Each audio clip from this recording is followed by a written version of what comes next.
All right. So yeah, that gives me a better idea of where we're at. So next thing I had is this term that's really popular in culinary because that's my life. Oh yeah, so like I guess my music is aimed to encapsulate like all my life experience. So food, skateboarding, outdoors, anything really.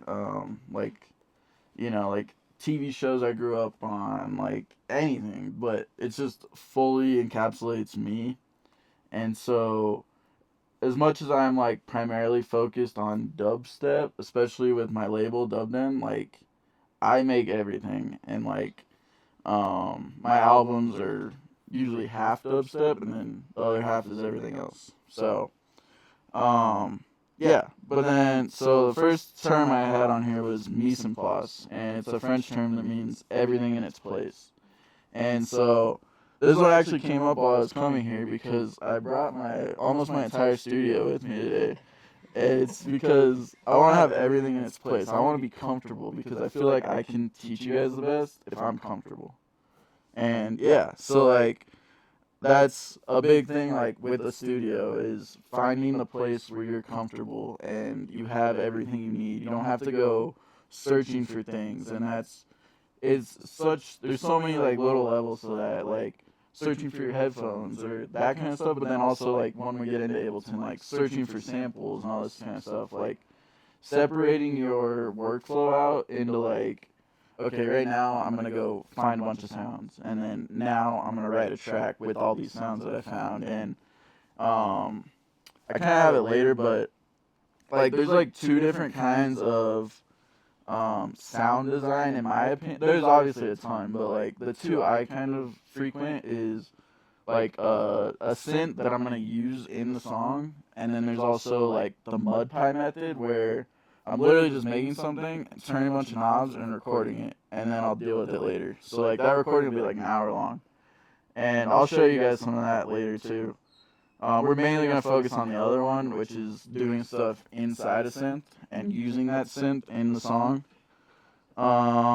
Yeah. So then right now, like, we're streaming right now to my Discord, and it's a community with around like 400 amazing producers that are all like learning. Everybody's at different stages, and they're all just like trying to do cool stuff. And so yeah, like I'll definitely send you guys all a link to your emails and stuff. I got a bunch of stuff to send your email, so.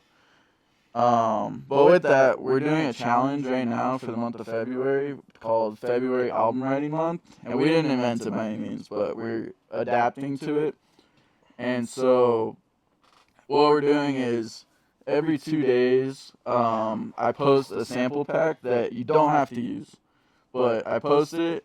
And basically, the goal is to start a song every other day for the whole month. So by the end of the month, you'll have 14 new started ideas. They don't have to be finished. They don't have to be perfect. You can still work on them later. But the goal is to just keep starting stuff. And kind of my philosophy on that is like, say you write 5 tunes in a month. Not all 5 of those are going to be great. But if you write 15 or 30, you're probably going to end up with 5, 10 that are good. And you can just keep building on that. And I think repetition and learning the DAW and learning the tools and all those kind of things is how you get faster, one, but two is to find quality is by just going through the motions as much as you can. And like I have friends that they'll tell me I've put 40 hours into this song. I'm like, bro, you gotta stop. Like, put that away, move on. Like, you're only hurting yourself doing that. So yeah, like that's um yeah, and then like beyond that, like, so there's a lot of mixing mastering engineers in here. I do a lot of mixing and mastering. I'm up to probably 300 songs that I've mastered personally. And so with that, like, I do lessons, I'll teach anybody anything, but obviously I'm going to show you guys a lot here. So again, more info that I'll send in the email. So yeah. Um let's see. So like as far as like getting started, like if somebody was to ask me like where do I start with producing, I would say Ableton, sweet. If you get one of the other versions, it's just hindering. Um, doesn't really matter the number. Like today we're gonna be using Ableton 11 because I don't really like Ableton 12 that much. I have it. I use it for mastering sometimes, but it's just like there's some weird stuff that they changed that's not really good with my workflow. But so yeah, so pretty much everything you can do inside the box of Ableton.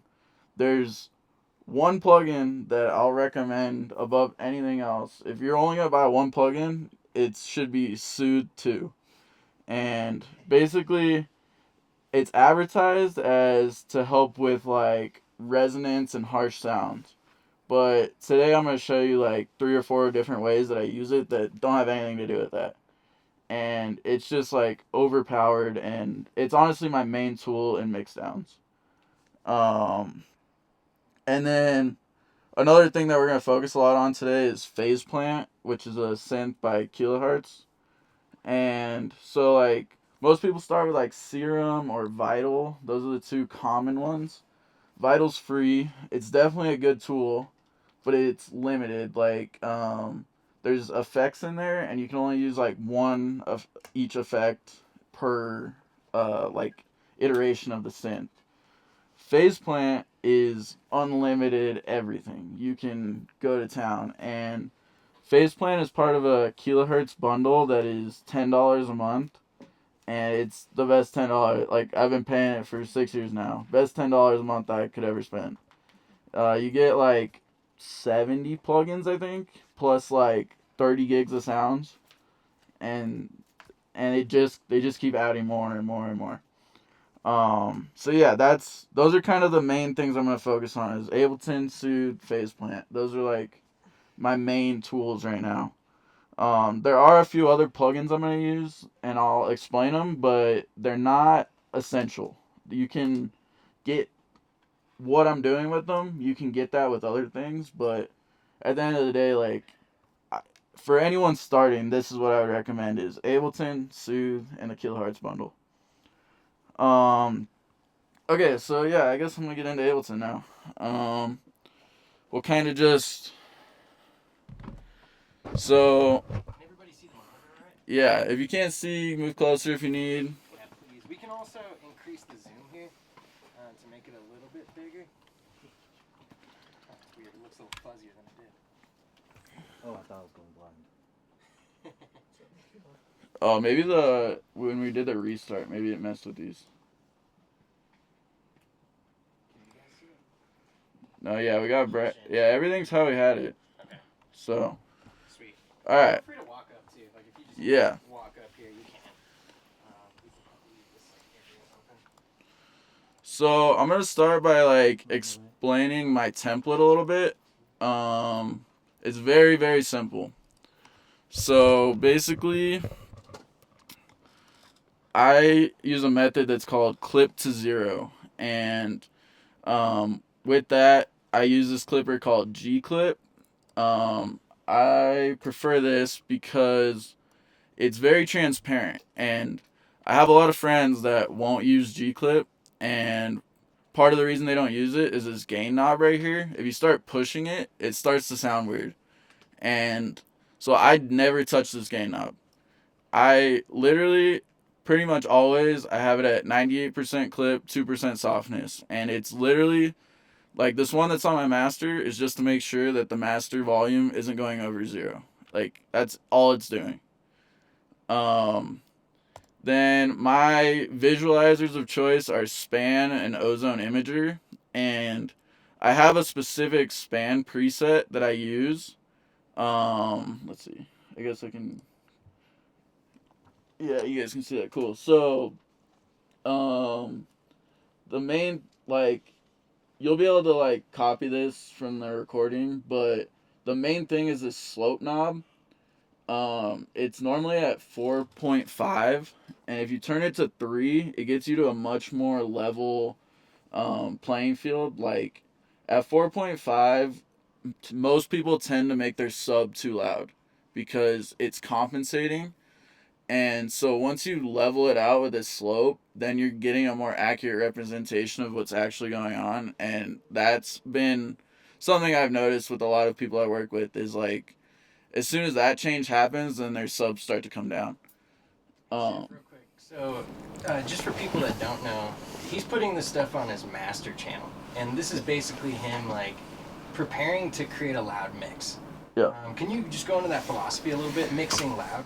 Yeah, so yeah, that's kind of what. So the clip to zero method is basically I'm trying to make every sound as loud as possible and turn it without it audibly clipping and turn it down as needed. So that's kind of what this is set up for. This three extremes kind of thing I have up here is just a tester. That's more so for the end. But span and ozone, those are for metering. That's to show me what's going on. And then this clipper is to cut peaks. So that's kind of where my master chain starts. And honestly, I don't do much beyond that. Most of the stuff that I'm going to show you is going to be in the mix down. So when we're looking at these channels, I run two groups. I run drums and sidechain. My drum group, I have my kick, snare, and clap, like MIDI channel, and I make these in a drum rack. And so I literally use the same two kicks in every single song I've ever made. Um, I used to be on this mission where I was like trying to make the perfect kick and all these kind of things and or find the perfect sample. One day I just sat down and I made what I think is a great sample. And I'm gonna break down why. So, let's see. So, basically, the type of music I'm making generally is you don't really need this high end of the kick. But I have this. You probably can't see. There you go. So I have this auto filter. I could just turn this off, and now this kick becomes this. So I have all that information there if I want it, but 99% of the time I don't need it. Um, so the main things that I'm looking at with this kick is that I a lot of the songs that I'm mixing and mastering for people, they have their kick down here around like D to F range. So that would be like, let's see, 36 hertz to like 44 hertz, somewhere in that range. I see a lot. And basically, like that, it just, in my opinion, especially with the music that I make, it's just getting in the way of your sub. So I generally try to keep my kick around the fifth of the key. And so, like, in Ableton, I have this kick tuned to A right now. Most of the time, I can just move this transpose up one or down, like up one or down one, and that'll kind of get me into key. I'm not always getting my kick into key. I'm not perfect, but when I think about it, I do it. Um, so this is like my main kick, like beefy guy. That's on the downbeats, and then any other kicks that are like accent are is gonna be this kick, which is a very similar sample, but it's tuned up like a couple notes to a C.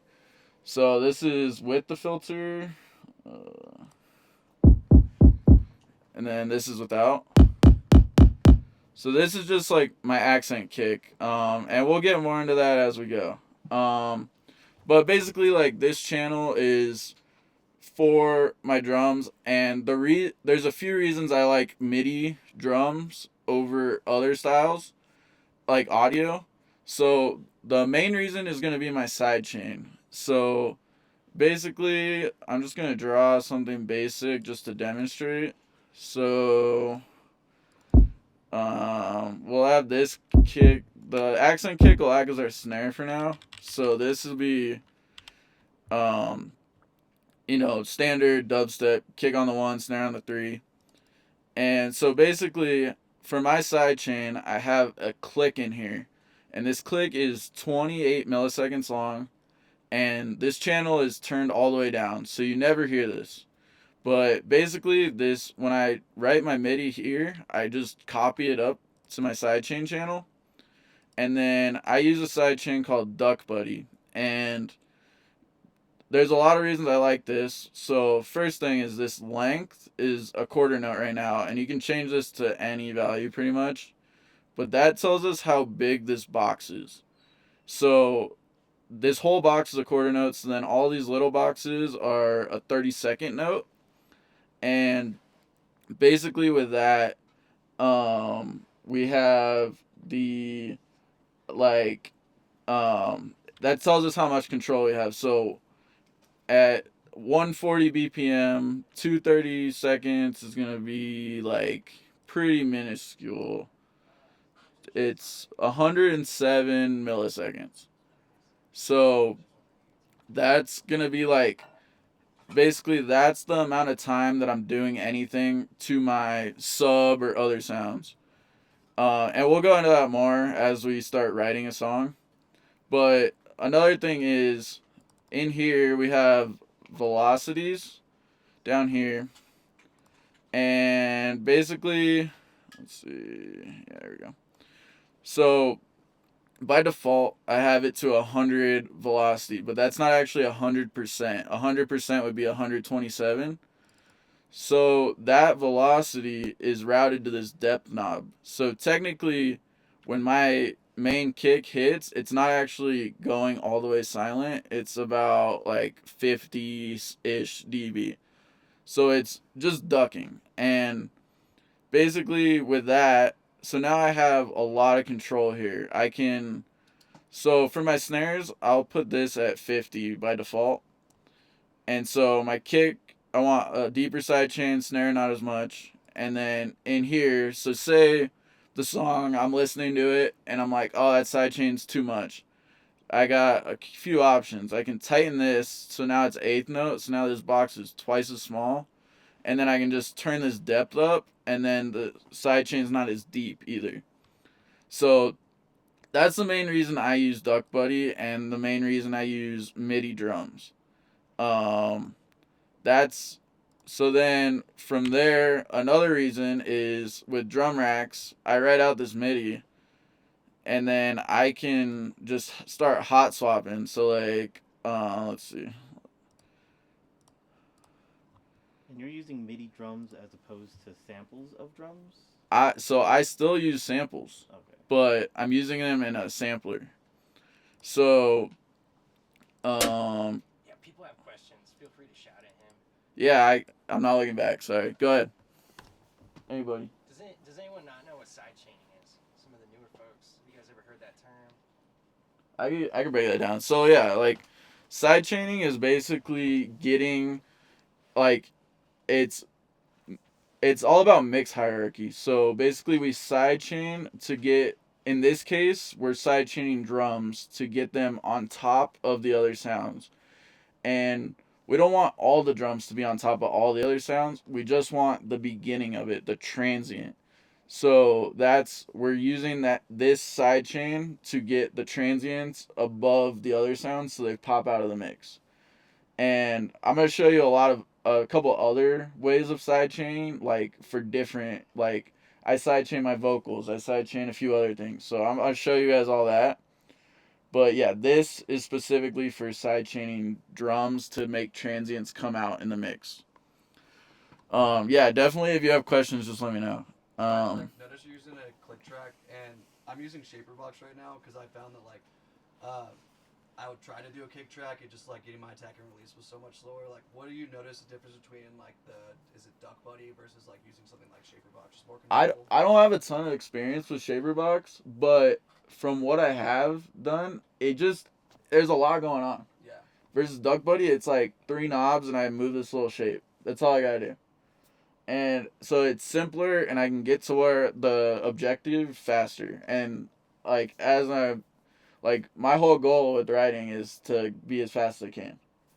But in a timely manner, not like fast, let's get this done, go, go, go. It's more like efficient, I guess is the right word. So yeah. Any other questions? Alright, I'm gonna keep going. So basically this snare, I'm gonna move this down. So now we just have a basic But now that I have this snare in here, I can just take any other sample and drag it into this sampler and just, so that's why I like it, is hot swapping. You can do hot swapping with audio, but it's harder. It's more complicated, and I'm all about efficiency. That's my goal here. Okay, so I'm not gonna go, like, we're gonna do all this as we write the song, but I just kind of want to break down this template so you have an understanding. So then, in this drum group, I also have a hi-hats group, and this group also has a G clip on it, and then I have a utility that's minus 12. And so basically, again, my theory is I'm trying to make these sounds as loud as possible and turn them down later. So, yeah, so like my standard for hi-hats is I want them to be 12 dB quieter than my kick and my snare and that kind of thing. So that's kind of where that's at. This G clip is the same settings, 98. Oh, this one's at 3. Now it's at 2. All right. And then, so yeah, that's that. Hi-hats, I will do audio or samplers, either way. And then same with this drum group, like, so say I want to add in like a fill or a drum break or any of that kind of stuff, that'll normally be in audio. But my kick and my snare are in MIDI because of this sidechain trigger and because of the hot swapping ability. Okay, let's turn that off for now. So then from there, my drum group is hi-hats, kick, snare, breaks, fills, all that kind of stuff. And that all goes into this drum group. And same thing, I got this G clip that's at 98 and 2. And it's literally just cutting off the peaks. And let's see. Let's see if I can make, I don't think I can make this bigger. But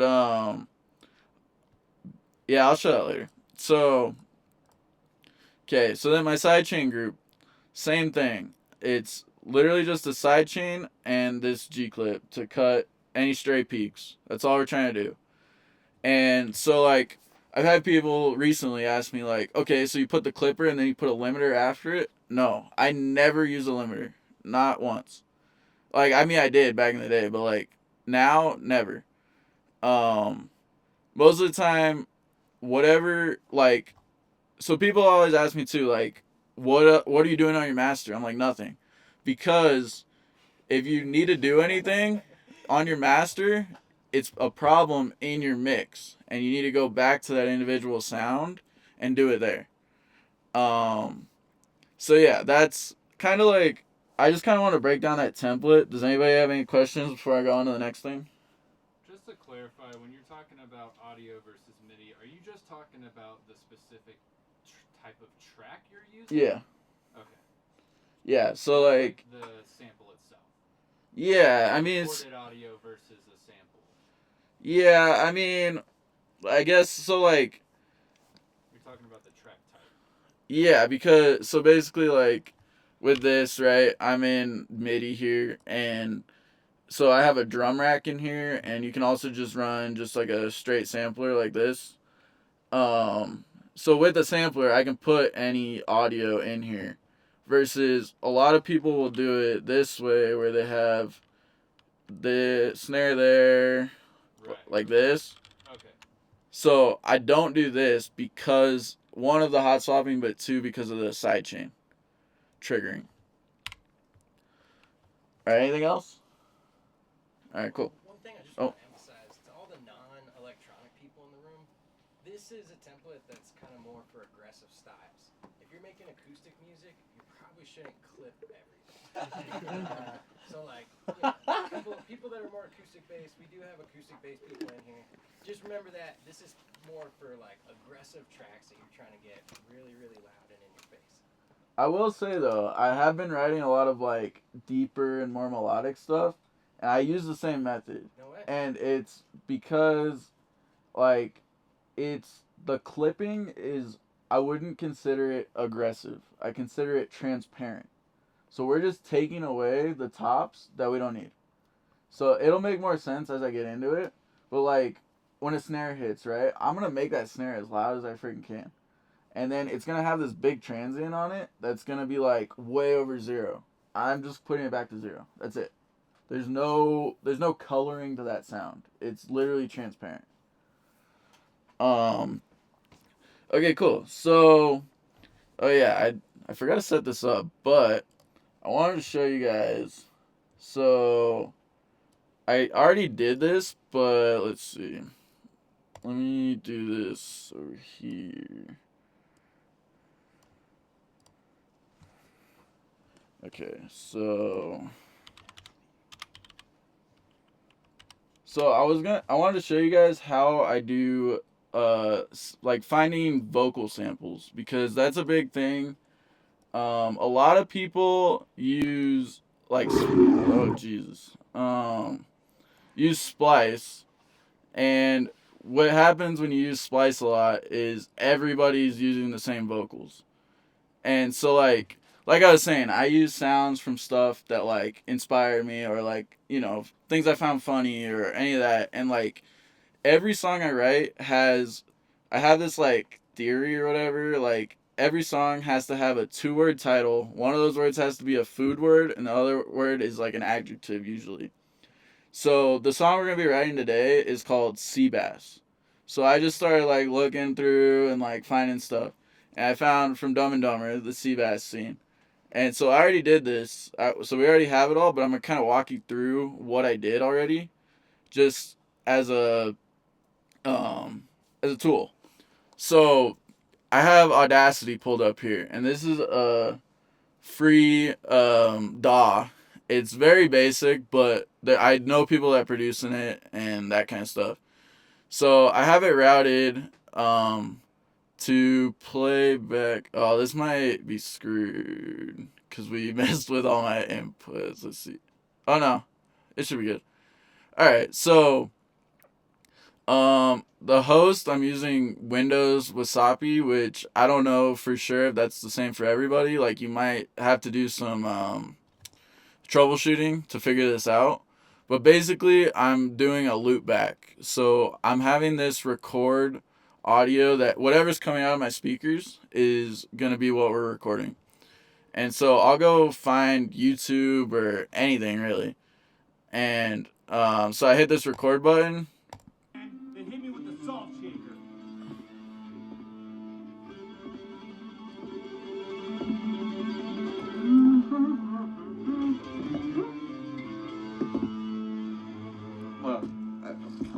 It was a terrible mistake, sir. Please, believe me, I would never do anything to offend a man of your size. Okay, so I'm just going to stop it there because we don't need to go too far on this. But basically, I record that audio. And yeah, I think it's doing weird shit right now. But so then you go here, file, export audio. I already did all this. So then on here, I use this app called Audio Strip. And it's from the UK, and it's a like isolation. So something like that Dumb and Dumber clip, right? A lot of people would like just drag that in and try to use like EQs and stuff to get to the point where I'm going, but like AI is like just dominating this kind of thing right now, where it's able to split it. So like it'll split it to vocals, drums, bass, and others. So 4 channels. And then, let's see. I'll go ahead and pull them into Ableton so we can compare. Okay, so let's see.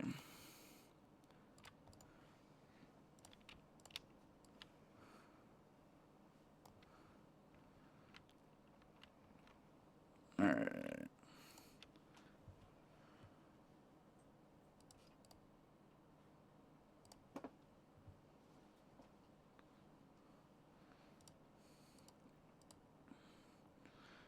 Okay, so this bottom one here is going to be the original, so we can see the waveform. And then these ones, so this is going to be drums right here.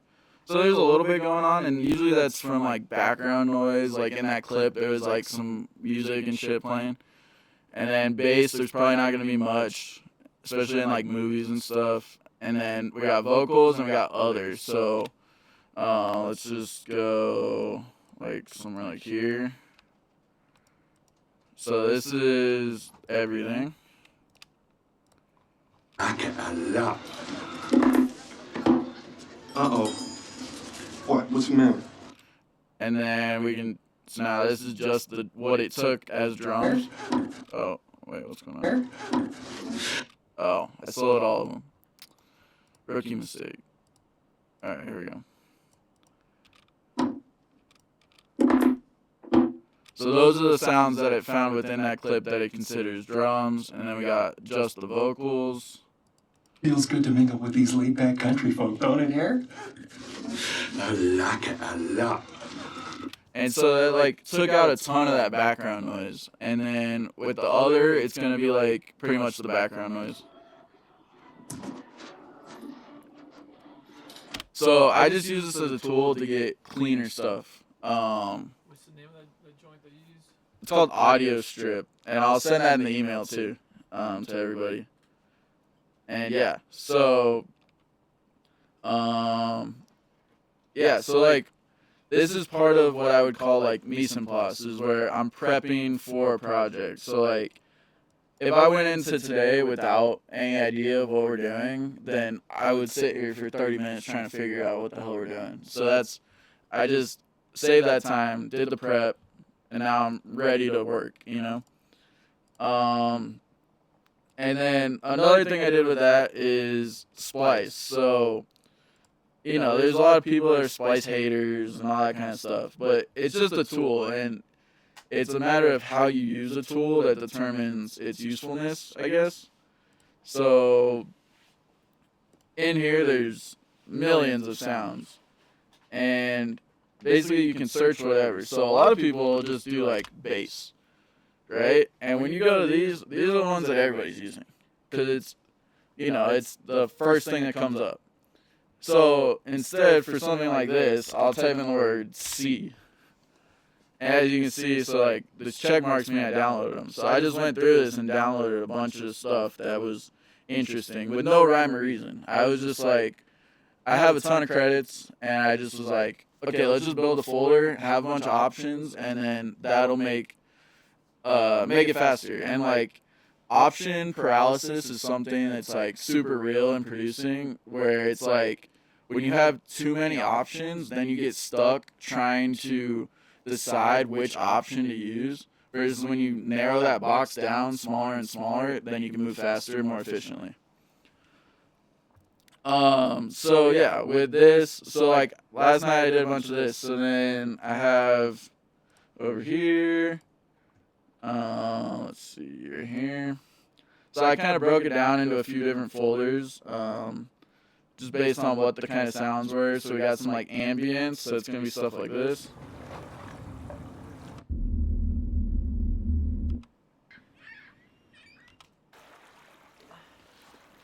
And then we got bass sounds, which we're not really going to use today, but I already downloaded them, so. And then drums. So this is one thing I find really cool is when I find like, I like top loops a lot, because you can like layer a few different top loops together and get a cool groove out of it. And, but a lot of people like go to the same packs, like, there's a bunch of like standard ones that people go to. So I like doing it this way, where like I'm searching like a word that nobody, like very few people are searching for C and looking for top loops or drums and that kind of stuff.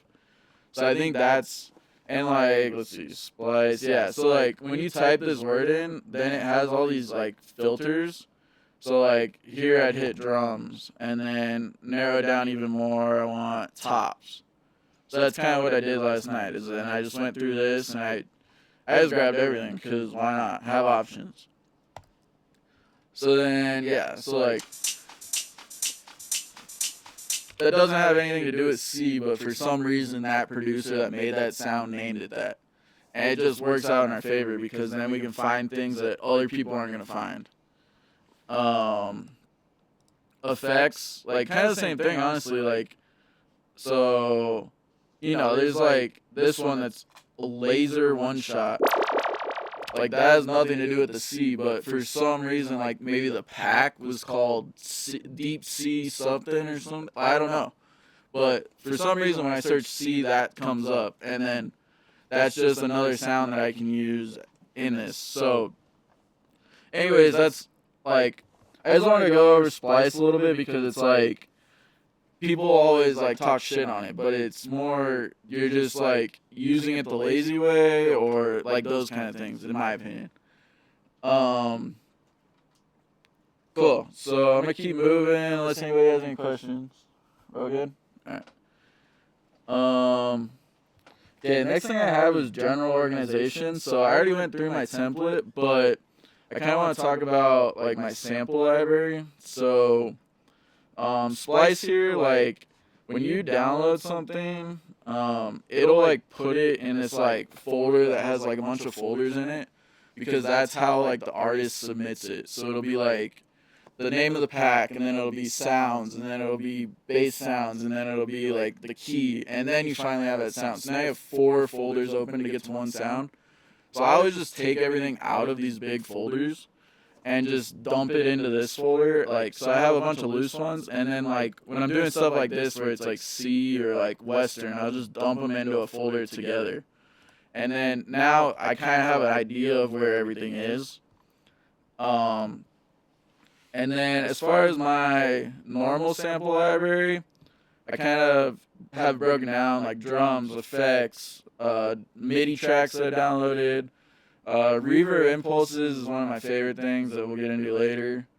And then like different types of synths. And so basically I'm just, again, mise en place, like having everything easily accessible so I know where to go when I'm looking for something. And then, however, I have been very busy lately, so I have this huge folder called Not Sorted, and 99% of the time I'm working out of this, and it's not sorted, and it's messy. But I know what packs I like in here, so then I know where to go already, so it kind of works the same. But it'll definitely help me once I finally have the time to organize all this, but it's a lot. So, yeah. So then, with that, so this is my downloaded sample library. This is all the stuff I've downloaded. Then I have a sample library that's all stuff I've made. And I like to keep those separate, obviously, because it's like, then you just have, you know, like, I don't want it to get mixed up, like, oh, I made this sound, or oh, somebody else made it, like, then it's just separate, better. So yeah, then let's see. Oh yeah, okay, so I put the topic that Roger was talking about, your sound. So a lot of people talk about finding your sound, and most people think it's like like this bass, that's my sound. But it's way more complicated than that. And it's like, it's a matter of like the tools almost, more so than the sounds that define you and define what you do. And like, as you use the same techniques over and over, that's how you get to your sound. So, I know there's a few people in here that like know my music pretty well, but like, I make a lot of different stuff, but when you listen to it, you can tell it's my music because of these little things that I do. And I use a few sounds a lot, but it's part of my sound. And so that, I think that's an important factor, is like, when people describe your sound, they try to make it sound like, oh, like this kind of dubstep is my sound. But it's more like all these tools that I use, and when I add them together, they become my sound. So yeah, I think that's important, especially for like newer people. They might not quite understand that fully.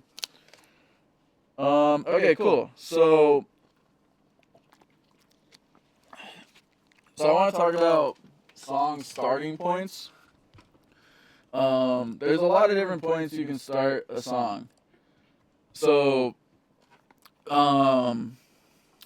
like, I have a few different points. So, especially like the challenge we're doing right now in the Discord. Most of the time for that, I'll just make a drum loop that I like, or I'll be like, I listen to a lot of music, and so I'll be feeling inspired by something, and then I'll be like, okay, cool, I want to make something that sounds similar to this.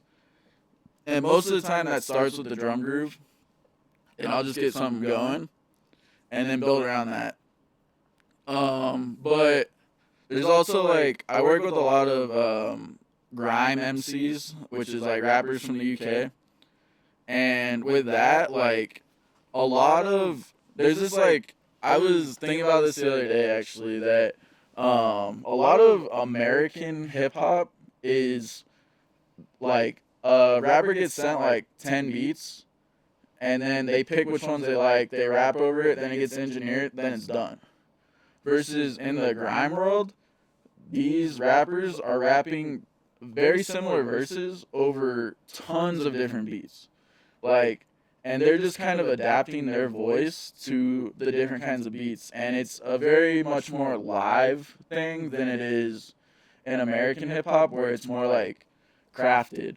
And so with grime and that, like, when I work with these rappers, I will start with, I have like a big pack of acapellas, which I will also send you guys. That is, like, I'll just find one that I'm feeling, and then I'll write a beat around that, and then dump it into a folder. And so I'll just start building this folder. And then kind of similar to what you would do with hip hop, is where now I have this folder of beats, now I'm going to send it off to this rapper, but then they make their verse, and then they send me an acapella back, and then I go in and I start editing the shit out of it, and I make that song fit what they're talking about, and fit, you know, put pauses, put all these little kind of details. And sometimes, like, even, like, say they make their verse on this beat, and I'm not feeling it, I'll make a new beat for that verse. Just because I'm just trying to make the best song possible. And a lot of these grime MCs are very understanding of that. That's a very common practice. So, like, they're not, like, upset when I send them back the song and it's completely different. They're like, oh, that's fucking sick. Let's go. Like, a good example of that was recently I worked with this rapper named Rack J a lot. And I sent him a song. He sent me a verse back. And it was just kind of, like, not what I was feeling, like, the flow of it. And I guess I could probably pull it up now that I think about it. That's the nice part about having all my shit here, is I have all my shit. Let's see.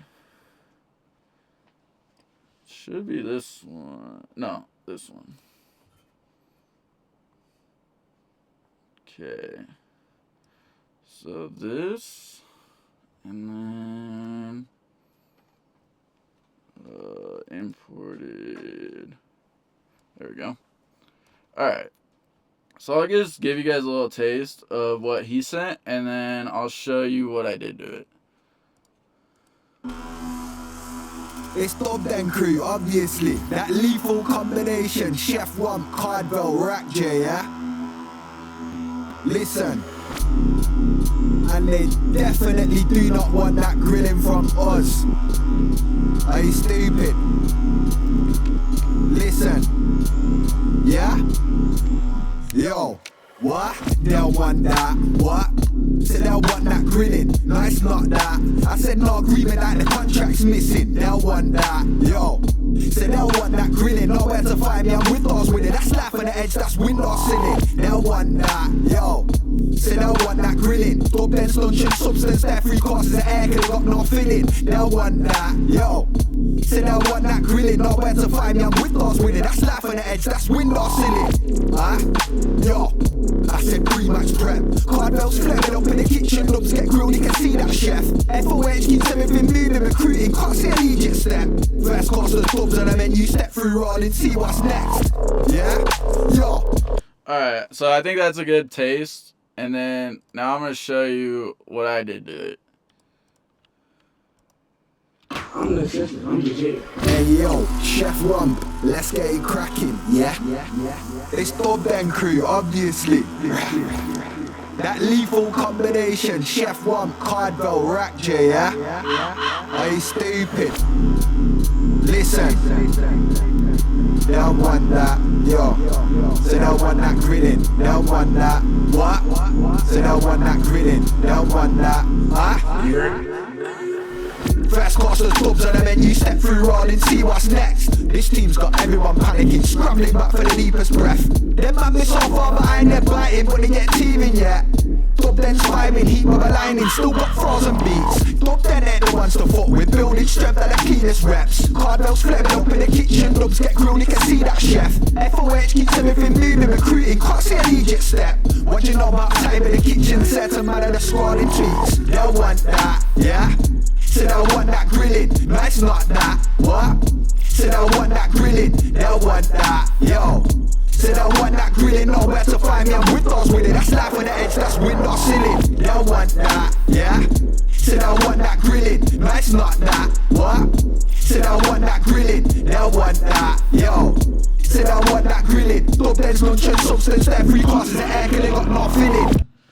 So I just realized I showed you guys the other drop, but you get the idea. It's the vocals, I completely chopped them up, and so he had a lot of like little 2-bar like phrases, and so I like moved them all around and stuff. And then so that left me with the problem is that I took out a lot of the content that he had in there. So then I was like, I had to hit him back up. I was like, yo, like this is what I did. I need you to make another verse for the other drop. And he's like, cool, no problem. So it's like, it's just like developing those relationships and that kind of stuff. But yeah, so that's like, I feel like that's a cool example to show that of the difference between like grime and hip hop. I definitely been thinking about that a lot lately.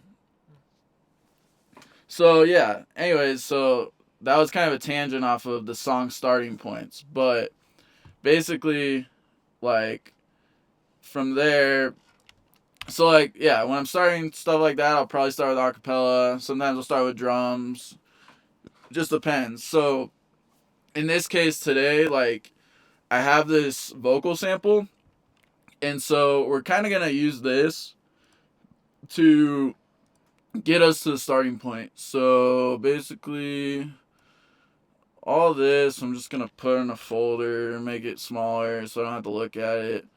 And then, okay, so in my template, there's not a space for vocals, I think. So I have a template that I'm going to send you guys that has a bunch of stuff in it. And that one does have a vocal group already made, but I just make it in this one. Like, I have like one template that I send to people and one that I actually use. And yeah, so anyways, so then I'll just make this vocal group. And then I will put this G clip, just copy it, because it's the same settings, copy it down. And then boom. I like blue for some reason. That's my vocal color. Okay, so let's see. Another little thing that like people, a lot of people start their song over here on the 1, and there used to be this problem in Ableton that, as far as I know, is fixed. However, in 12 the other day, I had it happen again. But basically, when you export from here, sometimes it'll cut off the transient of your first kick, and it happened to me the other day. So I feel confident in saying I like to put 8 bars before, so then I export from here. And a lot of the time I'm doing, so this beginning part I would call like negative space, and a lot of the time I'm doing stuff in that negative space. Let's see, like, I'm gonna just grab this track that we were just listening to again. It's a good example. Oh shit. Oh, I didn't put, okay, there we go. Okay, so that's all the way over. And then, so now I have stuff in this bar, like, -1. So, like, that makes more sense to, like, people that DJ a lot, is you do a lot of 8-bar sections. So, like, when I'm DJing this track, my drop is right here, 16 bars. But I have this stuff in the negative space over here. And so basically when I export this, I'll export it as 24. And for DJing purposes, it'll start here. And I'll just, I like, a lot of people like beat match, like with, like they're listening to the song coming in and stuff. But like, if you have your grid set up right, you don't need all that. So basically, like, I have this blank space, and as long as I just line up the grids, then it comes in, and then I can have this like little vocal come in before the song actually happens. And so, like, it's a good way for me to, like, transition out of other stuff. But, so, yeah. Anyways, so then I have this in this negative space over here. And so, that's another reason I have this blank 8 bars here, is because a lot of the time I'm, like, doing stuff over here. And honestly, people give me shit when I send them these tunes, like, to DJ. Because it's, like, they'll mostly put their point right here. And then they'll be a bar off when they go into the drop. But it's, like, it's my song. I don't fucking care. Like, it's not for you. It's for me. So, yeah. So, yeah. Anyways. Alright. So, then... Yeah, so that's like the last thing on this template. And then I have these markers every 8 bars. That's kind of my standard. So most of the time we're going to do a 16 bar intro. So I'm going to put this 3 will be the drop. So basically I have a vocal in mind. I think it's down here. It was terrible mistakes. Oh, it's a little bit back. What the hell? Too little too. Where is it? Who's a dead man that hit me with a salt shaker? Where is it?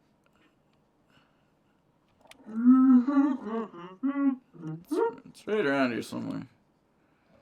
It was terrible mistakes, sir. Please, believe me, I would never do anything to offend a man of your size. Kick his ass, Seabass! There we go. Kick his ass, Seabass. So that's what we're going to start with as our pre-drop. So that's going to come over here to 3. And so I'm looking at it, and it's almost a bar. So that makes it easy for us. However, like, I'm going to, let's see, I'll get these drums turned back on.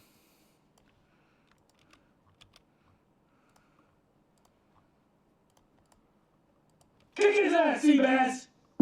So, like, that little bit of a gap right there, it's like a quarter note. It's more than I want. So I'm just going to bump this over so it's... Bass! Yeah, so it's tighter like that. And then... So we'll go a little bit into vocal processing right now, but we're kind of just starting, so I don't want to go too crazy. I mean, I guess it's not that crazy. Alright, so first thing I was talking about is I sidechain my vocals, and so that's the first case where we're going to use Soothe. And basically, I'm going to use Soothe to put the vocals on top of the mix. So I'm putting a Soothe on my sidechain channel. So the sidechain channel is going to have everything that's not drums or vocals is going to be on this channel. And basically, I want the vocals to sit on top of that. And then, so we're looking at mix hierarchy now. So then the Soothe is here. That's sitting on top of the sidechain channel, the group. And then my drum sidechain, which will make my kick and snare transients sit on top, is going to be after that because I want those to poke through the mix more. However, it's 2 different types of sidechains, right? Because the kick snare sidechain is very short. This vocal sidechain is going to be whenever a vocal's playing. So in the case of like an acapella, it'll be the whole song. And so we use Soothe. And I have it on this side chain. Now I'm going to route it here to the vocal channel. Post effects. And then we'll go ahead and open Soothe here. There's a little side chain button right here that you turn on. So this Soothe is a dynamic EQ. And it's very, very smart. And so basically, like, we'll do it without the side chain first. Oh, wait. Alright, let me put one on this vocal so I can show you this. So, where'd that go? Oh, way over there. Oh. Come over here. Alright. So, this is how Soothe comes. And then you put on this vocal, and it's going to try to do what it's advertised to do. Tame resonance. So all those points are where it's detecting resonance, or like how I like to describe it is where something's too much. It needs to reduce right there. So it's just like a standard EQ. Like, let me open you can do this. Why are they opening over there? They don't like me. Alright. So then this, so it's just like, so soothe is opposite. So this is going up. In EQ, we would put a node down here. And then, but this is a static EQ, not a dynamic. And with FabFilter, you do have dynamic options. But just for demonstration purposes, right? So like, we're looking at this area and we're reducing that. But then Soothe is doing that and it's very smart. So it's not doing it all the time. It's just doing it when it's needed. And so I think that's what helps set Soothe apart from other dynamic EQs. FabFilter is getting close. Like, you can do a lot of what I'm showing you right now in FabFilter, but you can't do the sidechain stuff I'm about to show you. So basically, like a vocal like this, open this up. So now we're reducing that, and then we can turn up these knobs, and now it's selectivity, like it's going to be more selective about the nodes it picks, and then sharpness is how tight the Q is, like on a standard EQ. So now it's way tighter. But, so we don't need these ones. So then we're going to go over here to this sidechain. So now this one is routed to the vocals. So instead of like taking out resonance from the vocals, we're going to sidechain. Now, anytime the vocal plays, it's going to take out from the sidechain group whatever is. So say you add vocals and a group together. A lot of like the mixing and mastering engineers know about this. Is like sometimes when you add them together, it becomes too much in certain frequencies. So then you got to do like selective EQing to get it out of there. So this kind of does it for you. And but it's very reactive, so it's not doing it all the time. It's not like a static EQ. You don't have to automate it, any of those kind of things. It's just doing it. So then for a vocal, I kind of standardize this kind of thing. I'll move this note up and make the Q wider. And this is kind of what I found is like a good standard, and sometimes you need to adjust it. But yeah, this will make more sense once we get there, but we're just setting stuff up for success. So then, now we go to this vocal, and I have a few different things I want to address. I'm going to use plugins, but you can do this without plugins. Like, you can do this with stock Ableton. So I use a lot of the FabFilter suite. Every time. It's going to go over there, huh? It just hates me today. Oh. Come on. There it is. Alright. So, with this, it's just a normal reverb. I use the presets in here mainly. So for vocals, they have one in here that's called Vocal Gloss. That's my go-to. It's the space, so the decay rate is going to be 900 milliseconds, and then I'm going to put this mix at like 8%. And then it's got some like creative EQing in here and some brightness boost. So that's brightness, you can think of like saturation, and then this is just like EQing. So this bottom one is the what's going into the reverb, and then this is what's coming out. So yeah. Anyways, so I'll put that on there. So then now we get some more space. Just gives us a little more tail. Now, we're going to go way more into reverb later. Of course, it's going to keep doing it. Oh, come on. Alright, so,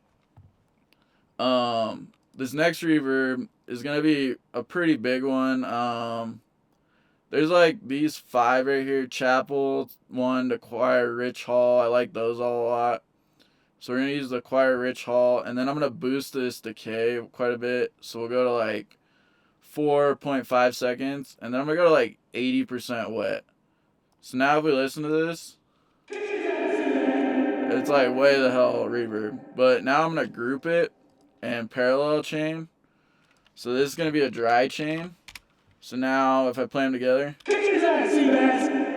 then that reverb's still way too much. So the reverb channel, I'm going to go minus 30. So now you can barely hear it, but it's like it just adds space because almost every sound in the natural world has reverb. And when you're in a DAW like this, you need to replicate that. So just doing these minor little reverb things will help replicate that and make everything sound fuller to a degree. Do you ever duck your reverb? If it needs it, but honestly, I don't find myself doing that much. One other thing I'm noticing here with this vocal is I still have some headroom here. And my whole method is make everything as loud as I can and turn it down later. So I'm going to push the gain in this clip until like I see these kind of start to touch right here. So it's about 6. So that's... So now we're like loud. So now I'm going to grab an EQ. And with this EQ, of course, it's going to be over there.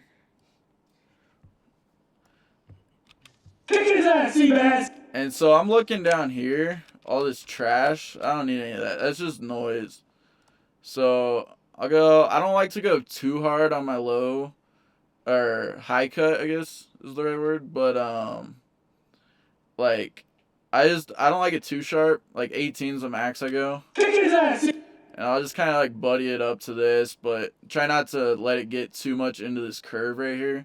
Just because I don't want to reduce this harmonic too much. Oh, yeah, see, so this harmonic kind of comes down, so I'll just give it more.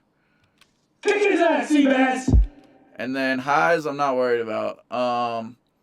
This sound is pretty good on the highs, but a lot of the time at this stage, I'll put a node like around here and do this mixed spectral option and give it a like pretty nice like shelf like this. And so the spectral is just like soothe, but it's for boost. I use it mainly for boosting. You can use it either way.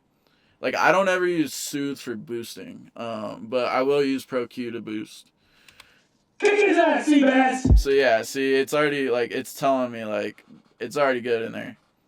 It only like picked up one node that it would boost, so unneeded. Okay, now I'm gonna pull out a glue compressor and I'm gonna skip explaining this rack. Okay, let's see. So this is like a glue compressor that's macroed, and I'm gonna leave it at that. There's a little more to it than that. We can talk about that another time. It's just a little too complicated to go into right now. So basically we're looking at the same thing here. I'm going to go attack down, release up. So for any sound that is not transient heavy, this is where I'm going. If it's transient heavy, I'm going the opposite, but I don't like the release all the way down, so I go to the 0.4. And then I always have the ratio all the way up. So it's pretty much either this for like drums or this way for anything else. That's how I'm running it. And then my threshold, I generally go to -12. And then if I want to get more makeup out of it, sometimes I'll use this makeup knob, but you can also use this range knob. And when you bring this way down, it makes the compressor range way tighter, and in turn like starts to do boosting on its own because now it's not letting the threshold be as high. Yeah, so this we don't need. I'm gonna leave this one -12. Attack release, cool. I'm good with all that. Okay, so that's pretty much my vocal chain. And I know a lot of people, like, even with like acapellas and shit, people will be like, well, you need to like stack all these layers and stuff. In my experience, I haven't needed it. You know, when I get stuff from rappers, like a lot of the time it's more so getting the gains right, but in what I'm doing, this does the job pretty well.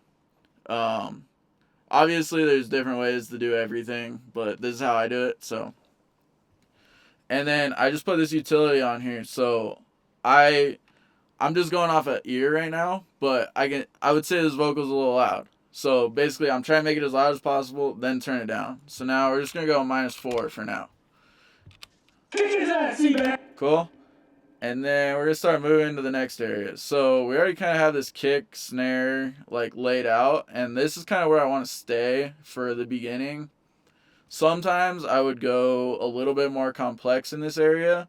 But for now, because I want to focus more on Phaseplant, we're just going to stick to a pretty basic drum groove, and then we'll come back to it. So I'm going to go to this folder I made and just look. I knew there was a couple snares in here, and I'm just going to see if anything catches my attention.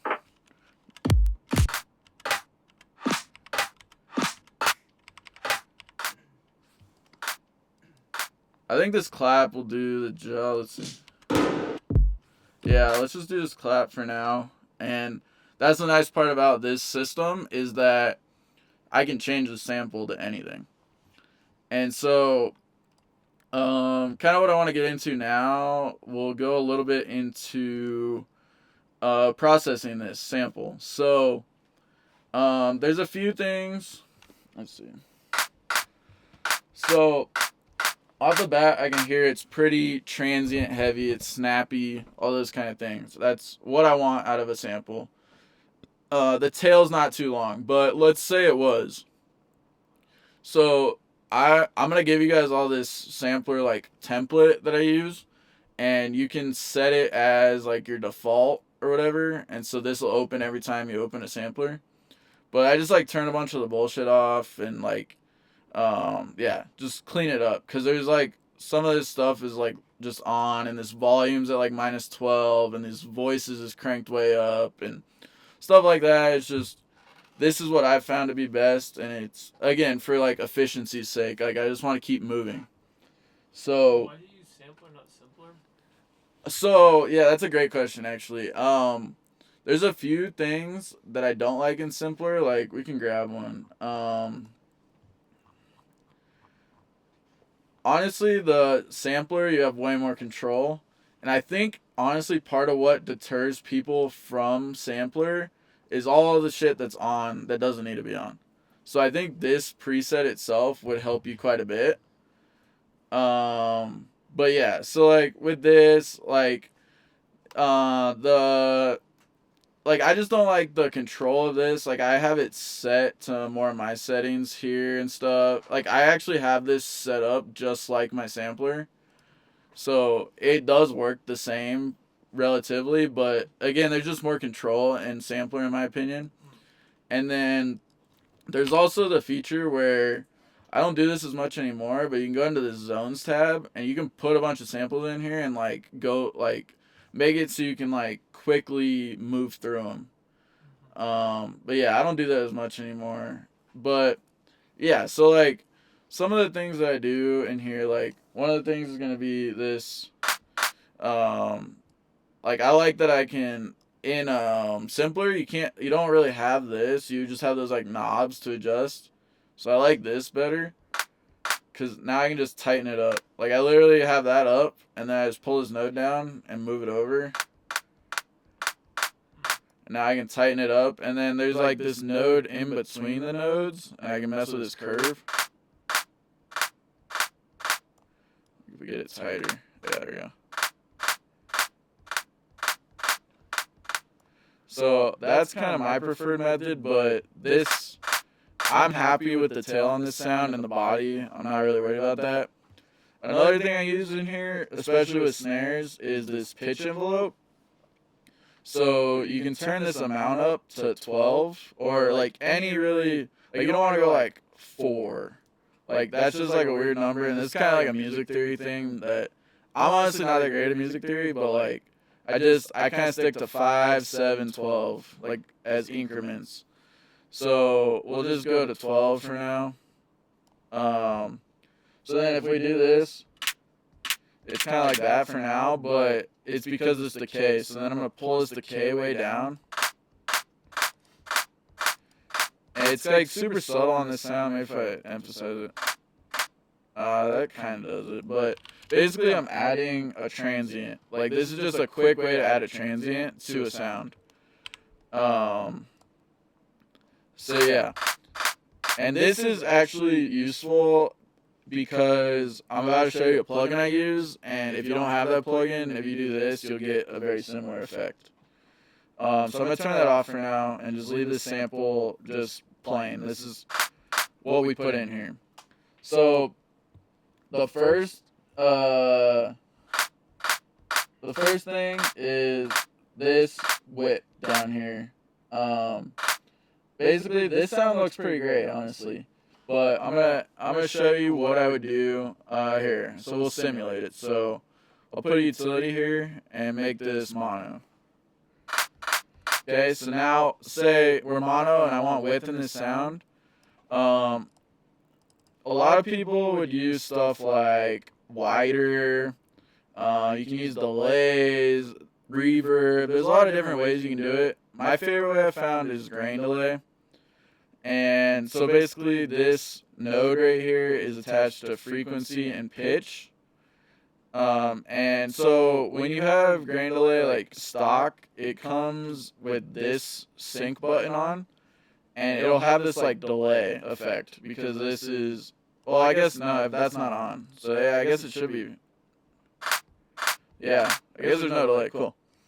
So I just turned it to time, but so right now my goal is gonna be to, like, we're still mono.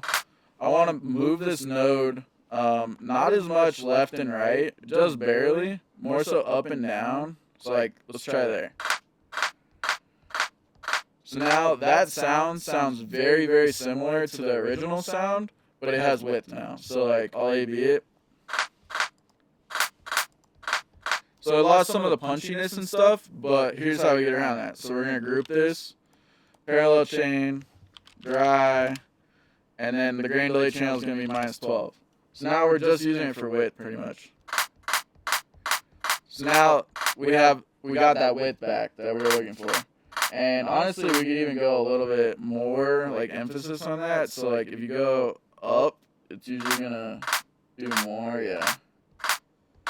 Yeah, so that's how I would do it. But again, this sound, I'm happy with the width, so I'm going to get rid of that for now. With that grain delay, was it just doing like a Haas effect? Yeah, it's similar. It's doing, like, I'm just slightly moving the pitch of it, just barely.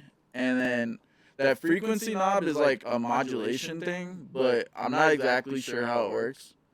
But yeah, so like, basically I'm just moving the pitch just a hair, and then that frequency knob, it's got to be doing something that's like moving around, and that's what's helping create the width. But yeah. So, okay, so then from there, my next step, so I kind of have like a process, and this is, you're going to see this process when we go into other sounds, is basically my first step is addressing width. Then the next step is going to be like saturation, brightness, that kind of thing. Or distortion mainly. Like, that's a better way to encapsulate it, because in other sounds it'll be distortion. But for this sound, like, I'm going for like brightness. So basically, stock saturator, I'll turn the soft clip on, and I like medium curve, but this is without, and then this is with. So now it's way louder. So I usually just do a -2 on the output to get it back. Even then, it's still louder, so let's go -4. So yeah, now we're kind of volume matched, but it's brighter. So my next step is going to be, I want to deal with the transient of this sound. And so this is kind of what I was talking about with that pitch envelope. This is one way to do it, and then I'm going to show you the way I've been doing it. So it's this plugin called Slap, and it's made by Mr. Bill. And let's see. So let me grab a sample. Where's this one that we're using? Down here. Drums, snare. That's gonna be, yeah, this guy. Okay. So I'm gonna put it on this audio track just so I can show you what we're doing. I'm gonna grab like a hat. Oh. Okay, so this is very snappy. So like when we're looking at this waveform, because these like waves are so much closer together, that means that it's a higher frequency. versus this. And so basically what this plugin does is we're looking at 3 milliseconds right now. What this plugin is doing is literally this. It's taking a transient from something else, usually higher pitched, and layering it onto your snare. So it's just like this. So now, let's see. Let me copy this. So then this one is like just the raw. And then this is with the sample. It's really hard to notice, but it just adds that little bit more of a click. And so then that's what this plugin is doing. Of course, it's over there. Is this a free plugin? Or? No, unfortunately not. I wish, because I would tell everybody to get it. But that's kind of what I was saying is like you can do the same thing with this pitch envelope. So it's a similar sound. So let's see, without and then with. So it's just adding that click at the beginning, getting your snare really snappy. And then, so there's a ton of different presets in here. This Tiny Zap 4 is the one I like the best. And then, it's kind of intense right now, so like, I'll just bring these pitch, gain, bring it back a little bit. It's like a saturator plus a distortion plugin? No, it's so like, I'll turn all these off. It's literally doing what I just showed you. It's literally putting this transient on top of the snare. It's literally just replacing 3 milliseconds at the beginning of the sound. That's all it's doing. Yeah, I guess that stuff was doing a little bit. But, yeah, here. We'll boost it again. So, yeah, just that super snappy click. That's literally just this sample layered. Alright, I'm going to go a little bit less. Alright, I'm happy with that. So then in here, it just has a few effects. This snappy one, it just makes it tighter. Honestly, that's kind of like intense. Oh, it's because the FX is all the way. Okay. So the dry wet, I'll usually put around 80. Yeah, that's a little better. And then this clap one, I will emphasize it. So it's just adding that noise at the end. So I just like layer in a little bit. It's really subtle. And then this clip is just a clipper. Cool. Okay, so I addressed the transient. Now my next move is usually reverb. Fab Filter Pro R, of course, is my. Oh, screw you. Alright. This is my reverb of choice. They got this drum section, and I use this drum room type fat, so it's going to be 570 milliseconds with a little bit of saturation, a little bit of EQing, and then I put the mix at like 5%. So basically I'm just trying to bring a tail, like a little bit more of a natural tail back onto this snare. Like it ends just hard there, and then this just adds a little bit. So then, from there, we're going to go into, back to transients. So, this is another plugin I use. ST4B. So, this is a multi-band transient shaper. And you can use, this one by Kilohertz. Let's see, it's going to be transient shaper. And, oh jeez, there we go. So with this, you can do what you need to do with this, or even just that, like this pitch envelope I was showing you. You can get similar to what I'm doing, but obviously as you spend more money on plugins and stuff, you get more refined plugins and stuff. So like this ST4B is multi-band, so like right now we'll just be touching the lows. Which, it's a clap, there shouldn't be much, but it's still, like, part of the transient, so I'll still just give it a little boost. Then we'll go to the low mid. Not much there. Same thing, just give it a little boost. That's the mid. So it's literally just like, I don't know the time that it's taking, but it's literally just putting a utility on that single band and boosting it. Like, this is just dB. Like, it's got to be like 3 milliseconds or something. It's just boosting that first 3 milliseconds. And then same thing with the highs. So I tend to go around 6, and then I'll bring the dry wet down a little bit. So then without, and then with. So it's kind of just like boosting it. It like by boosting the transient, it's bringing the tail and body down a little bit.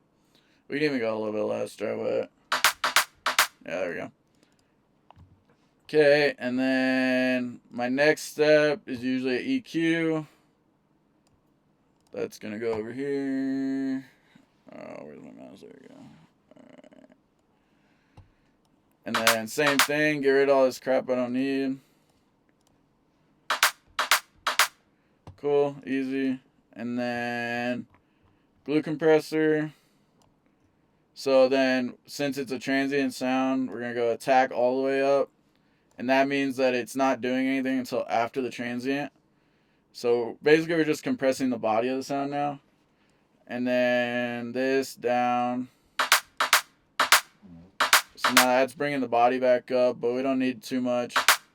This is like a really snappy clap right now. And so we're going to use G clip.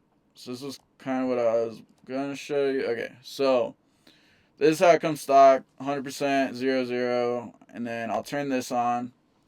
And then I hope this is kind of easy to see, but basically these lines right here is 0 dB. So then anything above it is what we're clipping. So then I'll just pull this to 98, 2%. So you can kind of see it. It's pretty hard to see, but this snare or clap has a bunch of transient on it. So we're just cleaning that up. So now it's not going over 0. Like if we look over here, it's because of this, the soft clip. Oh no, oh yeah, it's going over. All right, so then yeah, G clip. So then that's kind of the theory I was saying, is make it as loud as possible, then turn it down. So now we're gonna go like -5 for now. Cool. Easy. How are we doing on time? 7:50. All right, I'm gonna get into Phaseplant a little bit, and then we'll take a quick break. Okay, so I just have like a basic drum loop here, and that's because I want to focus more on the Phaseplant patch. So, like I was saying, Phaseplant's my main synth. Honestly, it's overpowered. There's a lot going on. When you look at this, you're like, what the hell do I do? So basically, we're going to start with, let's see, I'm going to start with a MIDI clip, and I'm just going to do a solid note, and we're going to go like, so with Phaseplant, you're in the zeros, is like where it's full spectrum. So we'll just start with F, go all the way, and then from here, we're going to open the wavetable generator. And so this is just a simple sine wave now. Oh wait, solo. Simple sine. And so there's a lot of different things you can do here.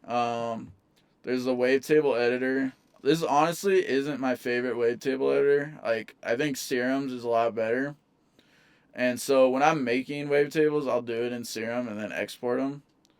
But you can we'll go at this point and do a distortion, drive it, and then we'll go down here and you change this, and then you can do some of this.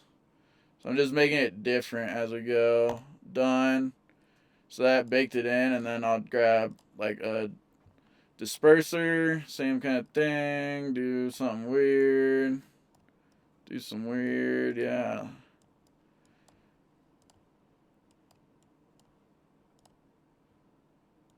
So are you like baking those effects into the into the wavetable. So I'm just like, it was pretty much just a clean sine wave, and I'm just like throwing stuff at it just to get some variation. So now if we go out of the wavetable editor and now we're looking at this, it's got a lot more harmonic content.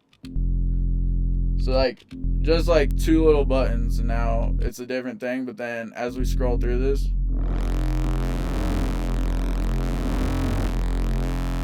so that's literally like a stock sine with 2 things pushed, and now like a lot of people would be able to like make a song with this kind of bass, right? And it's like, it's really not that. So we'll use this. I was actually gonna use something else, but that's a good starting point. Okay, so from there we have all these effects, and so you can get crazy with this and do multiple lanes. You can send these to different lanes. You can do all this stuff. Oh yeah, I'm gonna turn the polyphony to 0, legato. I'll turn the glide on. We're not using it yet, but yeah. So these effects, you can get pretty wild over here. Like my buddy Noah over there, I see some of his patches, and he's got some crazy shit going on. But I'm more of a basic kind of guy. Like, keep it simple. So I'll start with like width. Like, so we're looking, it's mono right now.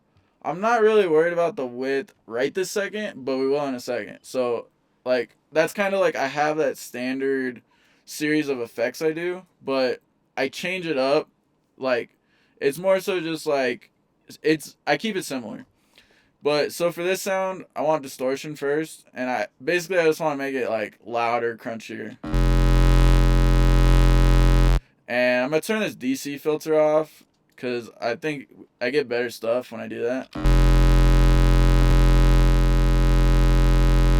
So just simple overdrive like that. Now we're louder. Now we'll go into width. So there's 2 things I use mainly in here. And as you can see, there's a ton of different effects. This is what I was kind of saying. There's like 70 effects. And then there's also these other ones that are effect. It's pretty much these lanes right here. But it's, think of like Serum effects or stuff like that, where you can use the effects in Serum, but it's, you can use any of these effects, any amount of them, and you have all these routing options and stuff. So you can get pretty crazy with multipass and snap heap, and you can even put those in here and make a whole like effects chain inside of a like, it's, the options are unlimited. So a lot of these are like the free ones, and then these are kind of more of the paid ones. Convolver's like been my go-to lately because I fucking love impulse responses. And it comes with a lot. It looks like it won't let me move that. Alright. It's only cutting out the bottom. So cool. I like this phase folder a lot. So we'll just start with this one. And just like simple stuff like that, already doing a lot. But then I'm going to crank this feedback like 97%. And then I'll pull the mix down. So now we're like adding layering to it, and then you can kind of close this up so it's only using a little bit of this sample.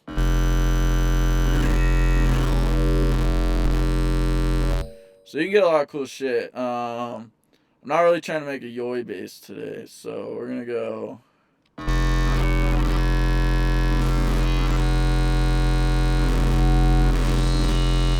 I use these dispersers a lot.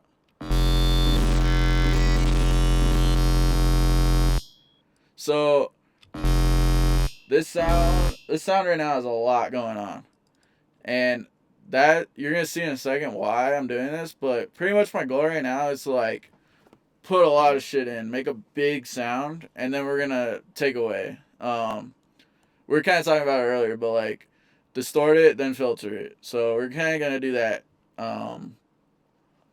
So the next thing I use for width is this comb filter. So when you put it on here, just like this, it's like, it's doing a little bit, but then hit this stereo knob. Now we're like super wide, but then I'm going to crank the mix down to like 30-ish. And then I'm not a fan of like this range as much. Like it doesn't sound bad with this sound, but I usually go around 100. It's like 110 to 140 range is kind of like what I like. And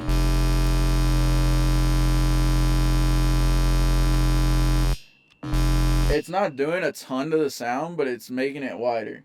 What does a comb filter do? Here, let me. Like a bunch of different filters. Yeah, it's pretty crazy looking actually. That's a good thing to show.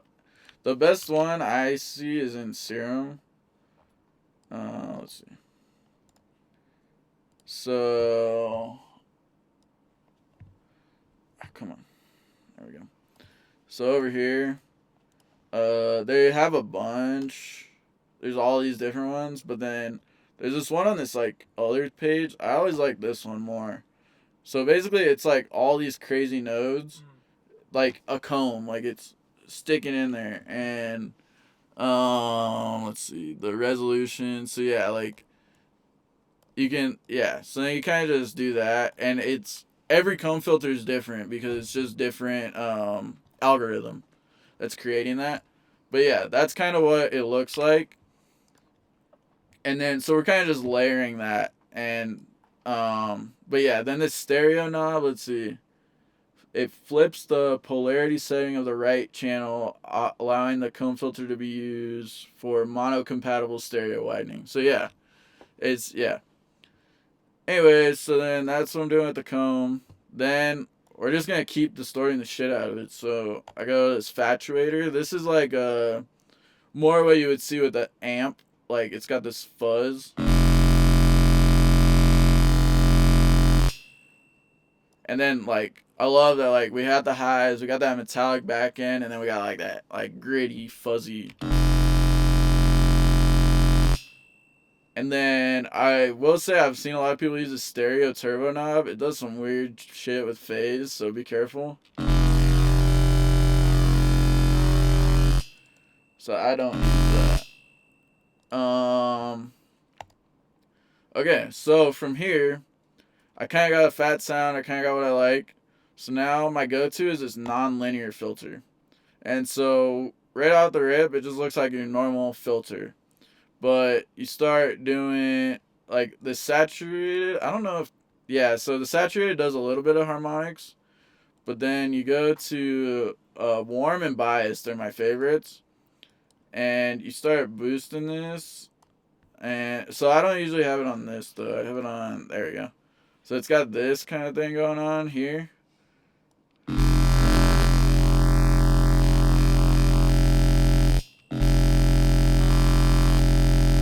So that's just like kind of cleaning it up. So now this is where I start to like get modulation into the picture.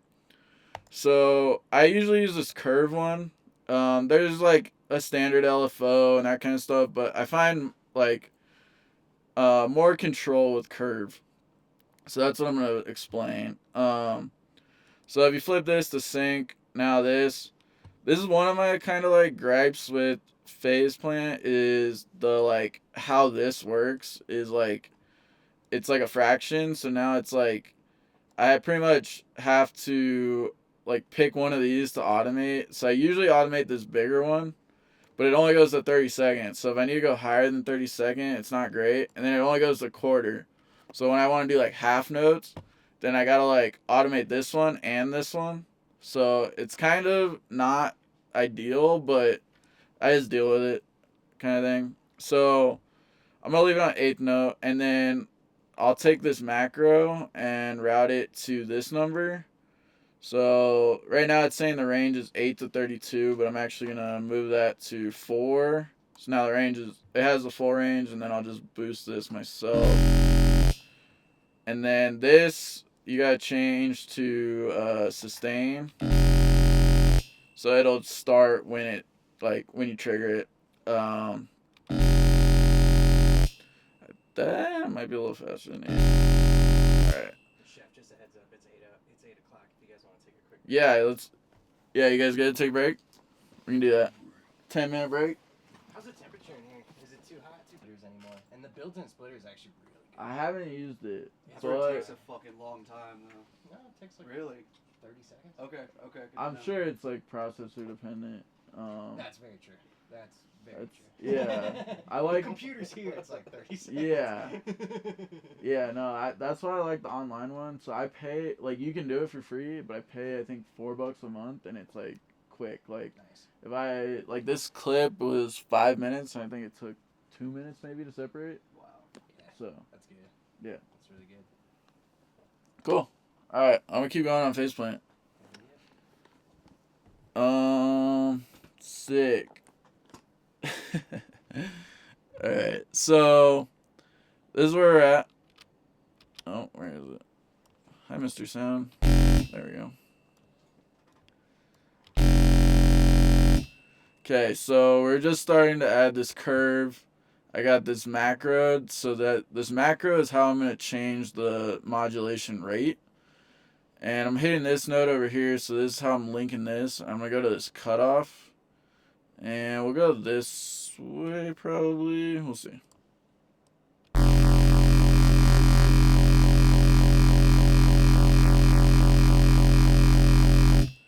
So I'm just trying to get some movement in there. Then I'm going to grab another one of these non-linears, honestly. And I really like the biased one. This one, you can do it with this node, and it's cool. I kind of like it without that node, just so it leaves that harmonic in.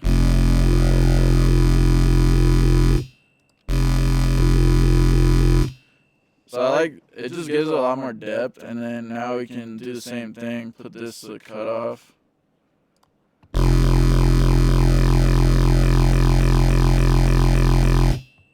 So now we're starting, I'm going for kind of a wet sound, so we're starting to get there. I'm going to get some disperser into here. So let me open a iteration of it so you can... Plugins in there too? Disperser's kilohertz. Oh, no way. Yep. I didn't realize that.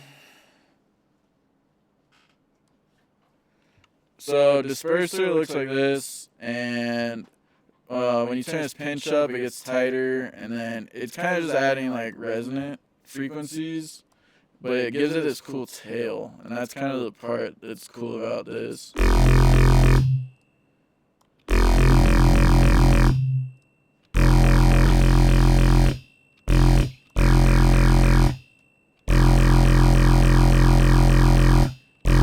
Okay, I gotta copy this now, because I like that. Let's see. 1 4 1. That's close enough, and then pinch it. Crank them out. Okay. So yeah, that's kind of what we're doing down here. Yeah, I like that. Alright. Now we're gonna go to another one of these that I use a lot. Shaper table. So this is a distortion, so think of it like this distortion, but this is 2-dimensional, and this one is 3-dimensional. So you can put any waveform in here. We can do literally the same shit we did. Like, go here, put a distortion, go here, change it. And then we'll do the same thing with the disperser.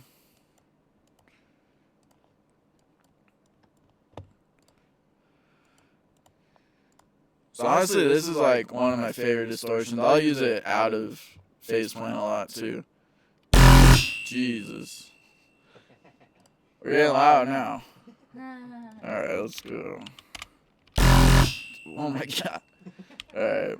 Minus 20. Okay, not that much, but.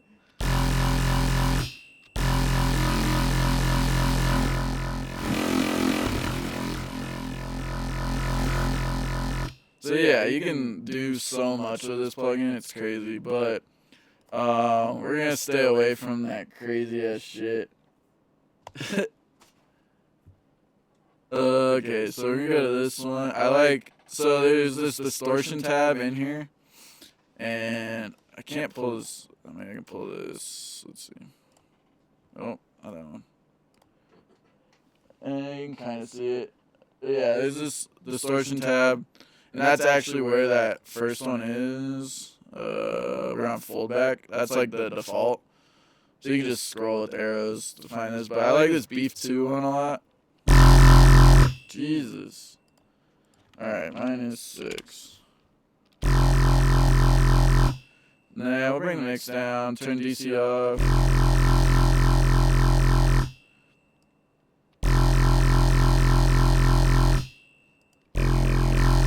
So yeah, just again, making shit loud, using filters to take out. So honestly, that's most of what I'm gonna do in the box on Phaseplant. And like, that's what I was kind of trying to say is like that I'm not doing a lot in there. Like, it's mainly just like building a good foundation and like, you know, I see all these complicated patches where they'll have, you can have as many like generators that they're called, like, you know, they have all these analog, granular, you can have as many of those as you want.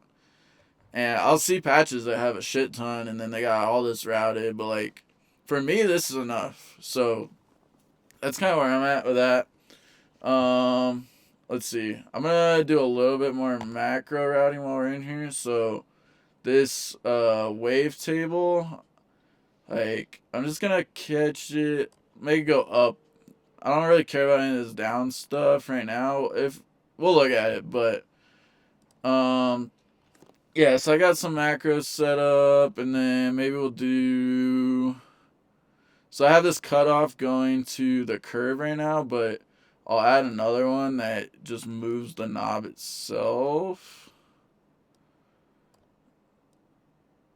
And then we'll try to get that back where we had it. Okay. So now this is going to be for later. But so now we're going to get out of the box. We're going to go back down here.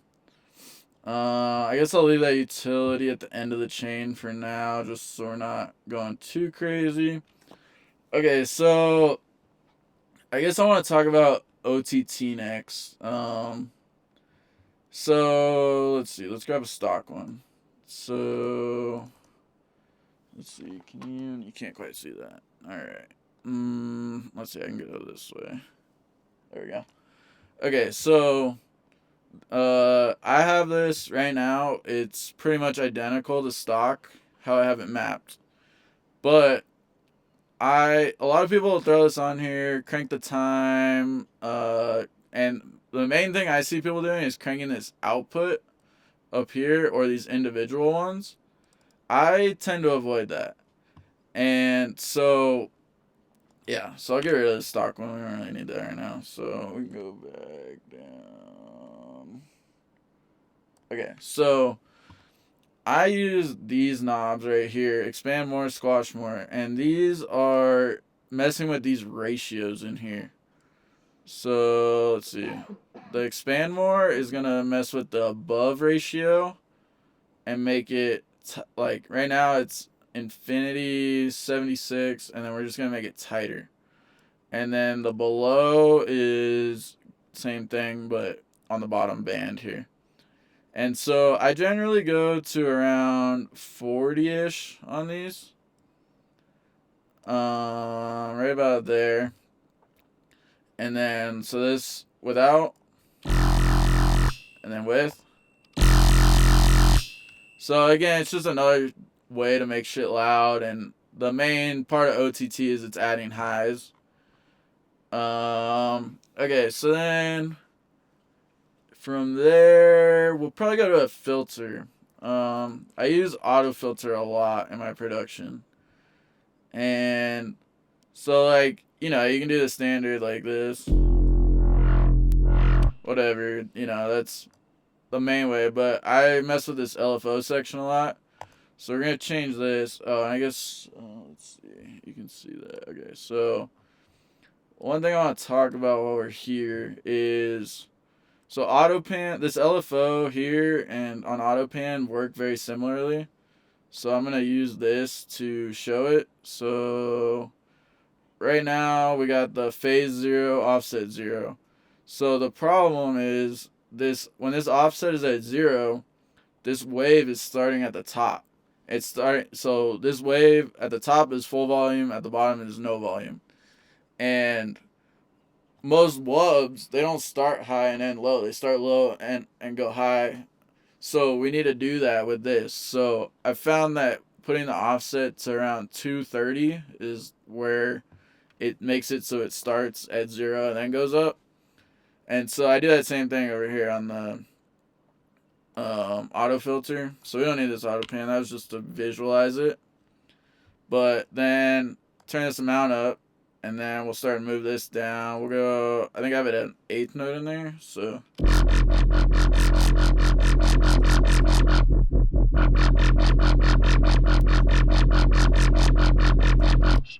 that's like how I make a lot of my sounds, honestly, is just build something crazy distorted and then take the auto filter and do this kind of shit.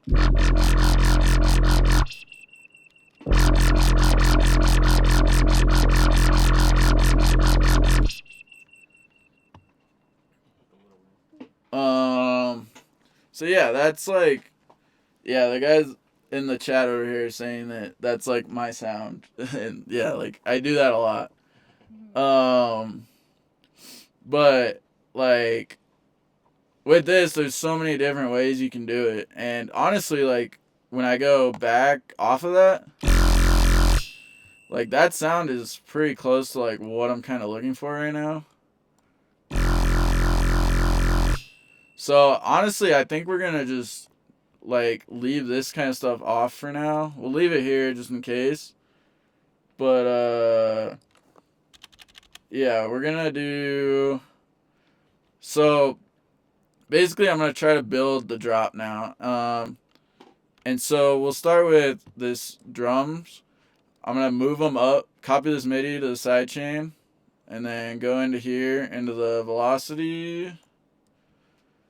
And so this is the kick, so we're going to leave it at 100. And then this is the snare, so I'm going to pull it down to 50. And then, so now,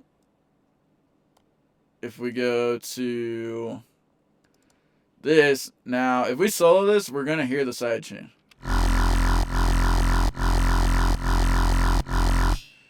So that's what it's doing. But now, we'll put the...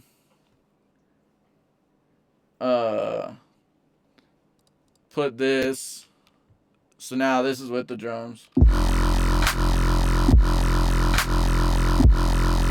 I think we're on 6 note.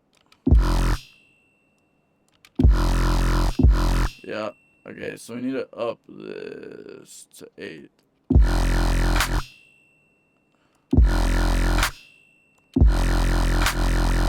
Okay, now we're 8th note. Alright, yeah. Okay, so I did kind of like that 6th note, but we'll play with that. So now that's where I'll start opening this, configure these macros so that I have these to move around. And so we'll kind of just start building like a base of a sound. So show new lane, show new lane, show new lane. Okay. So the first one is going to be this is going to be our LFO rate. So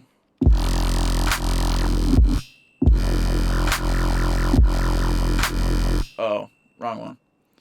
Silly me. All right, this one.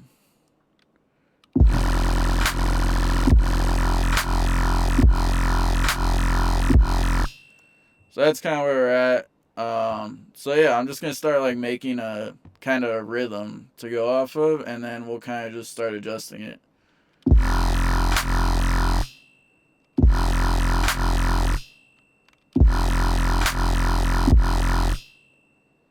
So like, I'll go that note, and then we'll switch it for that.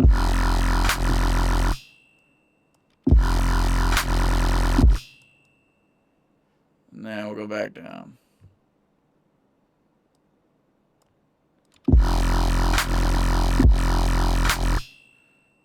Or we'll go lower. And then, so now I'm going to start to get into this philosophy that I have. And it's called, like, there's a lot of different names for it, but ABAC. So basically, we're going to build an idea and this concept is, it's scaling. So like you kind of start with here. So like we're at half a bar right now. Now we're going to duplicate this to this section and change something. So that's what we already did. So this is A, this is B. Now we're going to copy this over. Now this is A, B, A, and then C. So C, we're going to do something different. And for the something different for this one, I'm going to take it out. So let's see, where's this?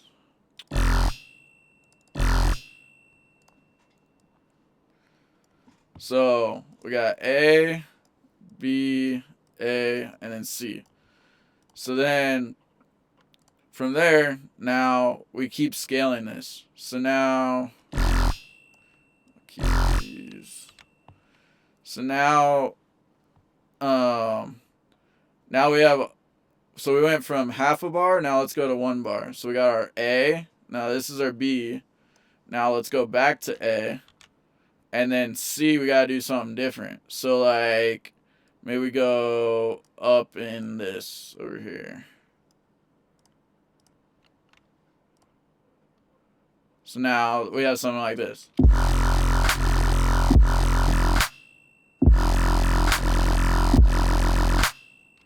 So now we're just creating momentum. And so now we take that, now we have A.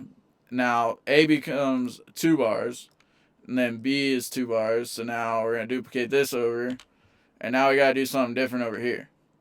And what's that different going to be? I don't know. Maybe we'll go like there. Let's see.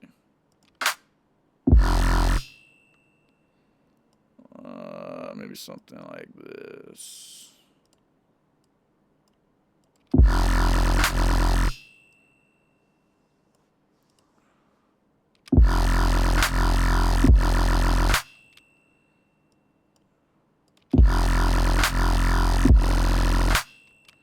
And then, so now I'm like, okay, so now we got kind of a basic ABAC going. So now I'm going to start to do a little bit more detailing.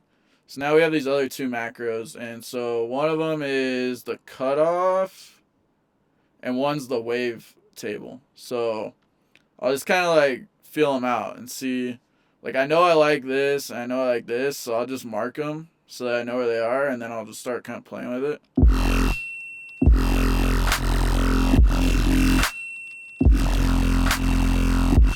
I'm going to deal with that resonant because it's driving me crazy. Sue, to the rescue. Come over here. So then I'll turn the sharpness selectivity way up.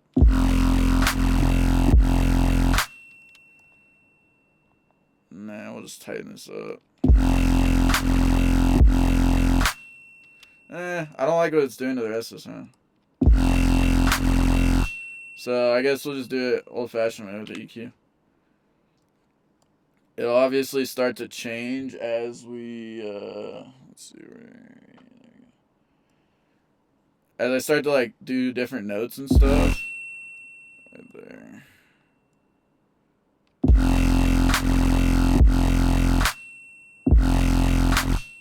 Alright, that's good enough for now. It just kind of tames it. Let's see, that's probably coming from the convolver, if I had to guess. So, oh, that's worse. That's better. Alright.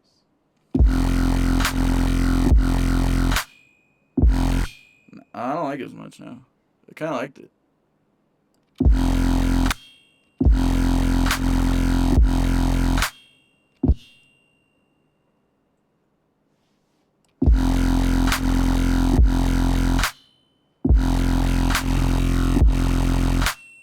I found it.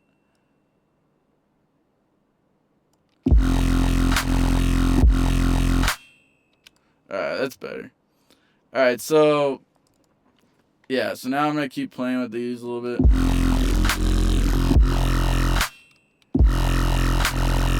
So I like that. So we'll start there. Seabass.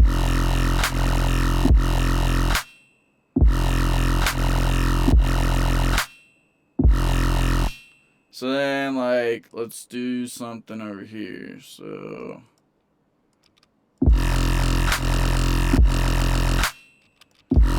Seabass.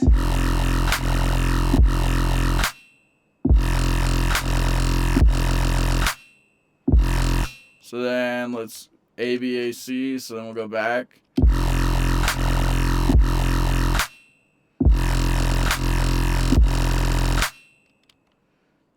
And then, so now, like, you know, we're starting to build that. And, like, this is kind of where it gets, you gotta go back and forth a little bit. So now, like, let's get into these drums a little bit and get some character in here.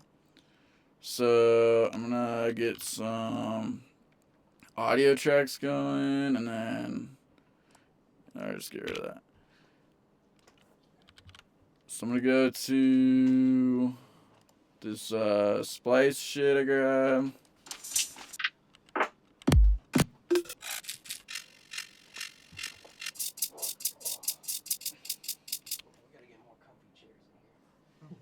Is anyone dying? There's a couple chairs with backrest that you guys can use if you guys want. They're a little more comfy. You guys want it? I appreciate it though. Thank you, man. So like I'm putting these drums in, but this is like 16th note, and the melody under it is like a 6th note. So I'll just start cutting this shit up and like warping it. So go. I like Complex for when I'm moving shit, Complex Pro, and then if I'm like, so like I'll do something a lot with the Beats transient gate to like make these tighter.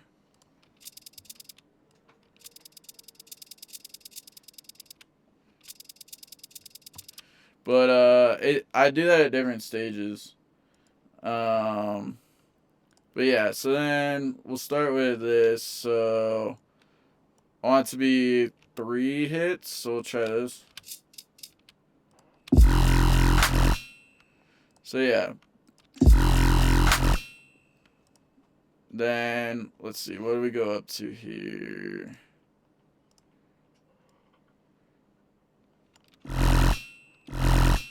It's 16th, I think. And this goes like quarter. So then we'll just mute this. Oh, cool. So you're matching the rhythm of the Yeah, of the bass. exactly. So then we'll just bring that out and see where we're at.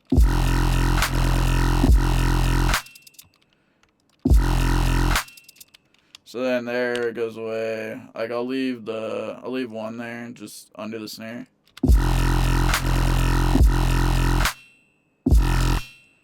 Now I like having this blank clip here so that when I duplicate, it just kind of stays together.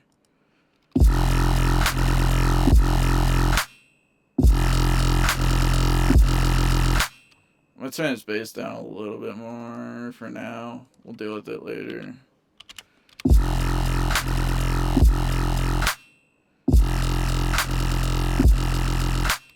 So then there we go to a different. It's like, I think it's 12th.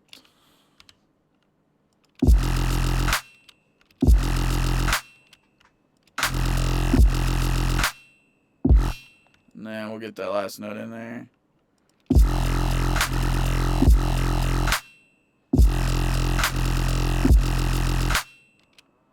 And then from there, like, you know, some people just like stop there. They just have like a drum loop, call it a day. But like, we're gonna go down here.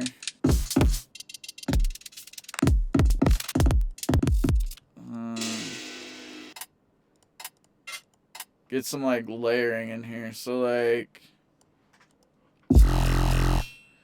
this note. Let's see. I'm gonna switch it to triplet grid so I can see it. It just gives it a little bit more, and then you know now I can duplicate this out. Oh, not that much. See there. So I guess it's like that. Now I'll just keep looking at what I got. And then like, so on there's like certain like transition part like this. So this is like 2 bars right here. This last quarter note of the 2 bars, I kind of like to do something like fill-ish, but it's usually with a hat. So like something like this. And it sounds weird by itself right now. Like I'll probably go for like more of an open. Let's see. Oh, that's what I like right there. Okay, cool. So then.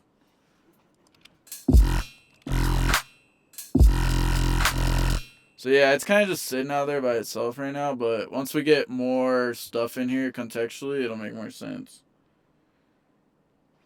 I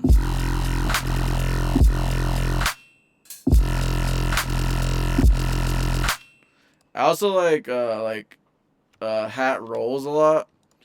So I'll do that with the sampler most of the time. So we'll go for like a hat.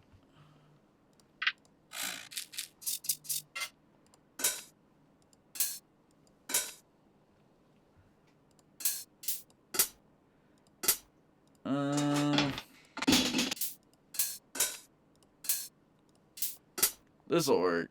So I'm gonna make this tighter with this.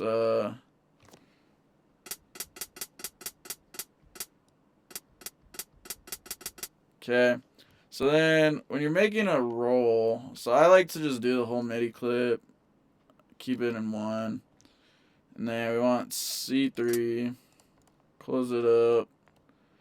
I like narrow grid, and then so I want the roll to be down here, and so I'm gonna zoom in quite a bit, and let's see. Oh, you can't see that. Great. There we go. Okay, so I want it to be an odd number, and the number is like it'll be higher the faster we want it, obviously.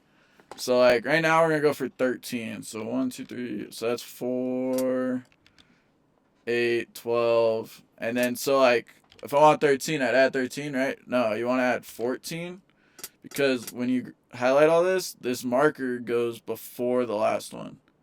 So now I drag this back, and now I have 13 in this quarter note. So then now let's listen to it. And so like that kind of sounds kind of basic right now. So then bring my friend Autofilter to the party, and we will automate this. And so I only want it to be the full sound for like the end of it, and then we'll like do something like that. Even a little bit more. And so like, I know it sounds weird right now because there's that just blank space, but we're gonna put some shit in there. So, and then this sound, I'll go ahead and it's like these we're gonna duplicate over, and then we'll duplicate this over, and then make it one clip. Cool, easy. So yeah, so like this is where we're at right now.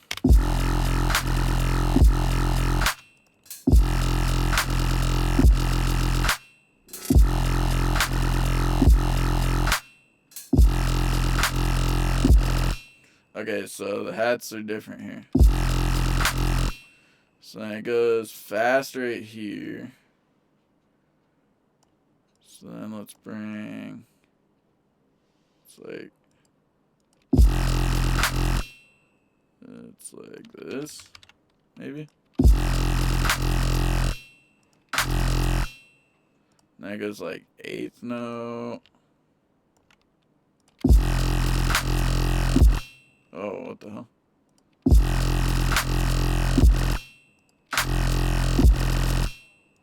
Oh, it's just quarters. It's not quite quarters. What the hell? Oh, it's triplet. Okay, got it. So I can just grab this one, put it there.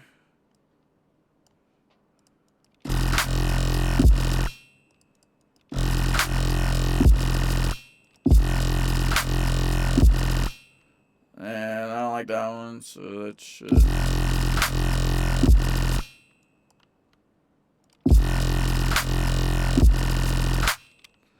And we'll make these ones faster.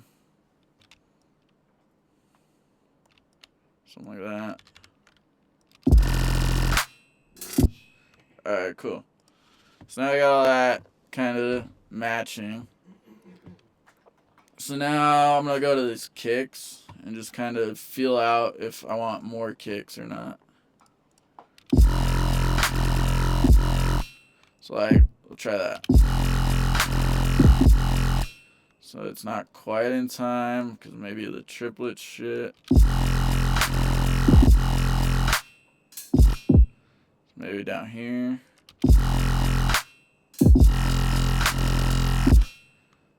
Maybe even tighter. Doesn't really need it.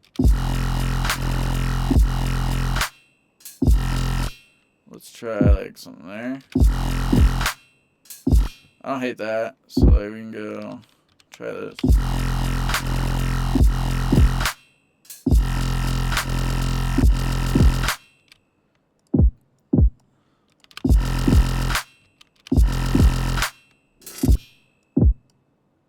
So just getting more variation in here, that kind of thing.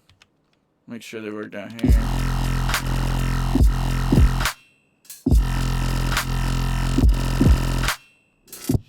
Alright, so we're building this loop. Now I kind of want to start filling in these gaps a little. Oh, I'm going to do one more thing in the hats actually. So I like to use a pre-transient.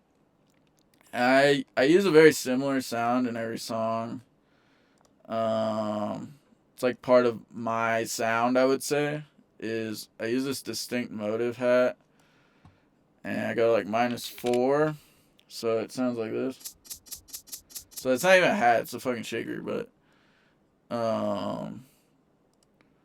so then I go narrow, go to C3, fold it up. So now I'm gonna put it everywhere that there's a snare. And then, so if I just put it there, it's gonna play at the same time as the snare. So I'm gonna highlight all of them and drag it like with let's see, highlight them all, drag it with holding Alt, and like bring it just like before the snare. So now it just like swoops into that snare. And it's like super subtle, honestly. Like I'll go let's do no that, just drums. So without, and then with. So it's like, it's something you gotta listen for, honestly. Like you wouldn't really know it was there if you didn't know it was there, kind of thing. Cool, yeah, we can put more detailing into that later too, but for now, let's focus on the detailing in here. So I like to keep this bass at the top, and then I'll just kind of start adding layers. So we're going to start with these like C sounds I collected. So we'll just like get into this folder. So like another part of like my signature sound per se is I use this little zap thing. I put it like to like swoop into downbeats. And then so it sounds like this. But then you gotta like put some effects on it and shit. So I'll do like an echo. Okay, yeah, this is a good time to talk about echo. So this is what comes stock. I'll crank this feedback. That's kind of the first thing I reach for, like somewhere in the 90s usually. And then like I'm kind of hearing like a triplet 16th sound, so something like this. But then I want to preserve as much of the original sound as possible. So I'm going to take the dry wet way down to like 10%. And then to get that tail back, I'm going to put the output way up. So it's kind of like parallel chain pretty much. And then I want a little bit of width, so I go to this ping pong. But then if you do it here, like watch how wide it is. I don't want it that fucking wide. So I'll drop this stereo down to like 10%. Then it just like, it's really tight ping pong.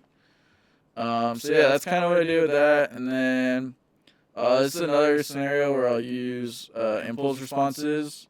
So I'm going to send you guys all these too, but it's a bunch of spring samples. And so you put this into a hybrid convolution, either one. So literally I'm on stock hybrid. I put that sample in there, and then I'm going to drag the decay down to like 250-ish, 2.5 seconds. And then I'll drop the dry wet to like 15%. And now this is what it does. Just gives it that like ring on the back end. And then I'll just like, I want some more reverb on it, so I'll go my normal. So my go-to, like, for pretty much everything besides like the vocals and the drum stuff I was showing you guys is medium chamber. It's 1.8 seconds, and then this mix. I honestly use this mix at various different levels. It just kind of depends on the sound, but for something like this, I'm looking for like 10%. Maybe even less than that, honestly. Probably like 6. So yeah, I'm just giving that space. So now. And then, so I don't want this sound to be too much, so I'll do it every like 4 bars. So just fill in those gaps. So then let's go back to this effects. So like, let's see. There's like a. I want to use like one of these.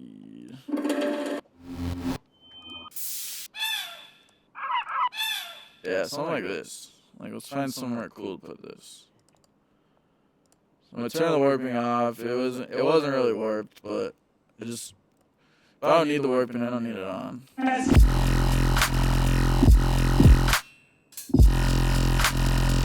So like, I don't know, this snare kind of sounds like it might be a good spot.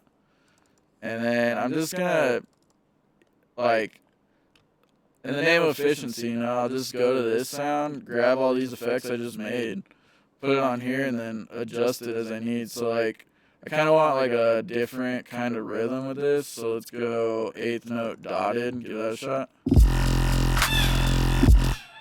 So it's loud as fuck, but let's go -8. So like, I kind of like it. I kind of want more of this, more washed out feel to it. And then, so now I'm hearing that this rate isn't quite where I want it. So like, we'll try note.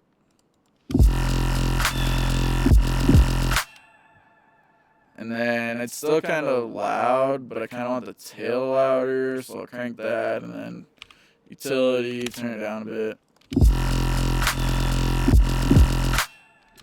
So maybe this snare instead, like. So yeah, now we're filling in the gaps. We can even go quieter, because now there's nothing in that gap. So yeah, there, then we'll keep going, so go back to this folder.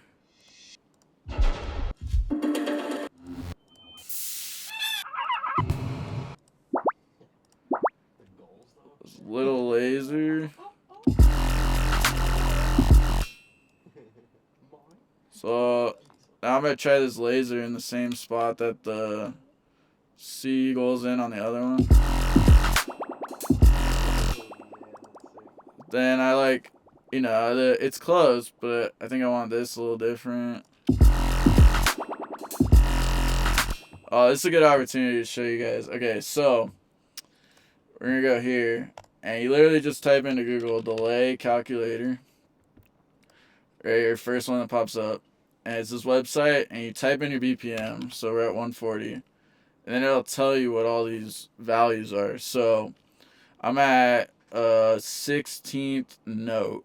So I'm going to go to 16th note right here. It's 107.14. So I'm going to hop back over here and switch this from sync to time and go 107.14. Okay, so now this should sound exactly the same. So now we can do some cool ass shit with this. So you take this time and automate it, and I'll take the feedback too. And then this time I'm gonna like drag out here, and then we're gonna pull it down, so then it's gonna make this echo way faster. So now it's gonna do something like this. Oh, we gotta go tighter. Alright.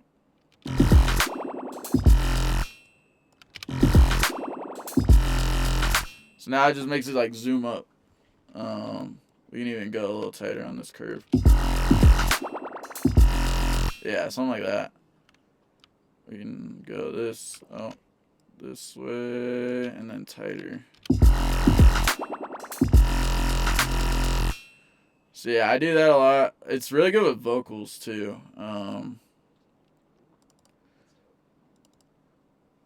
So yeah, then let's just keep adding in. So now, say I want to copy this over here. Let's do something a little bit different to it, so it's not the same sound. So like, maybe I'll go into here and just turn the pitch down 2 or some shit. Honestly, it still sounds kind of close, so. And then, so now, it's different, but it's going, that way. So let's try switching this and making it go up.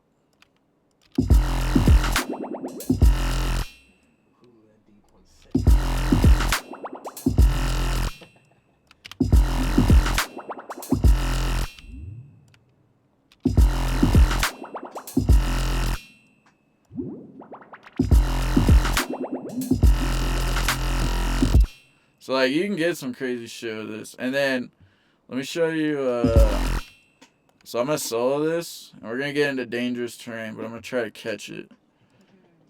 So we're gonna play with going over 100% on feedback.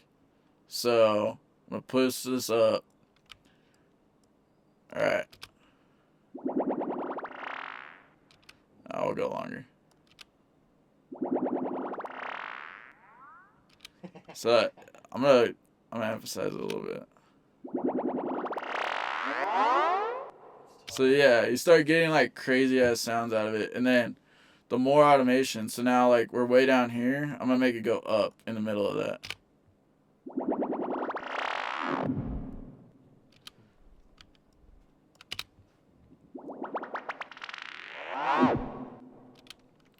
You can make it go back down like somewhere in the middle. Keep it up and then go down. So yeah, there's a bunch of shit you can do with that. Definitely play with that. Be careful though, because if you're over 100, it'll fucking start climbing. Okay, we're gonna put this one up for now. And then, so when I do these up ones, it'll like you see how it's doing more of them down here? So I'll just like ramp off the feedback so then it'll stop.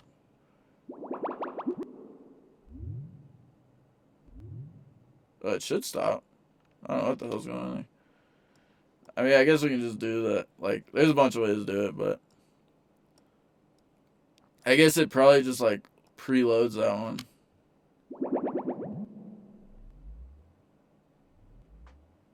Huh, that's weird. I never actually noticed that. Oh, okay, yeah, you can do it like this too. Just drop this.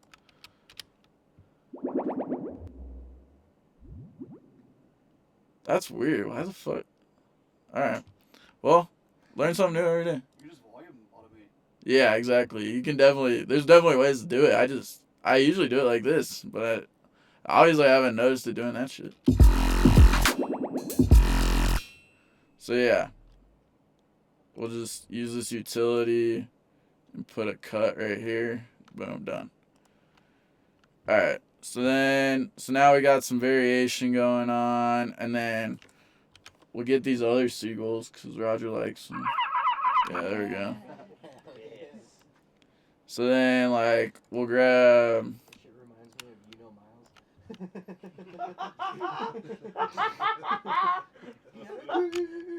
No. Sorry, I just had to put that out there. No, I mean, personally when I heard it. So let's see. So this sounds warped right now. So there's 7 hits in 8. So let's see. That's 3, 6, 7. Huh. Okay. So then I'm gonna make it so it's 6, and then I'm gonna use like fades. Oh, here's another cool thing I can show you. So instead of doing a fade like this, let's see. I'm gonna do it. Okay, I'm gonna consolidate this so it's nothing funny going on. So this is where we're at right now. And then instead of doing this crossfade, or this not crossfade, just fade, I'm gonna do it crossfade. So I'll cut it in the middle. I'm gonna turn warping off, and then this end clip I'm gonna turn to 0, and then you can crossfade, and like you have way more control with this.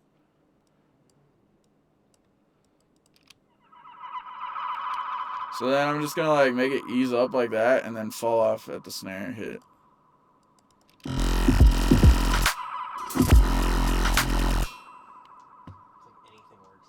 Anything works.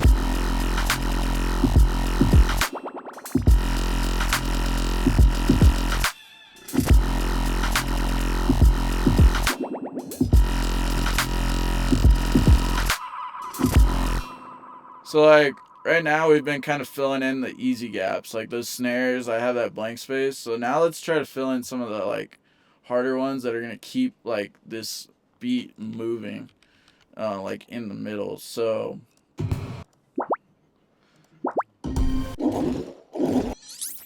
yeah, I like sounds like this. They're just like super subtle, and so I'll use this to like for this downbeat right here.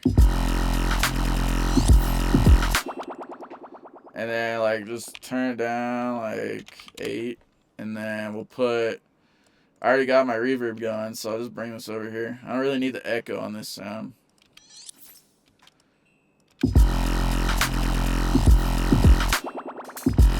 So it's like super subtle, and then we'll just move it down here.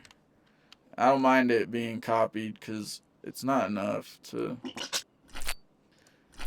like, that's just crazy sound. So then let's try that over here.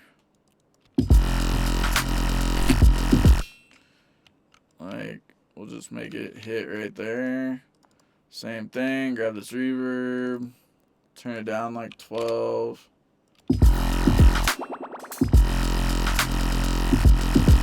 So a little too much, can't hear it. Is there a certain philosophy you have for like when you need to fill stuff in versus?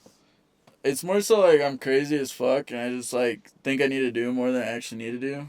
You know, like a lot of people would just like make the bass and the drums and call it a day, but then I'll just like put all these fucking little details in there. Just, I don't know, it's fun.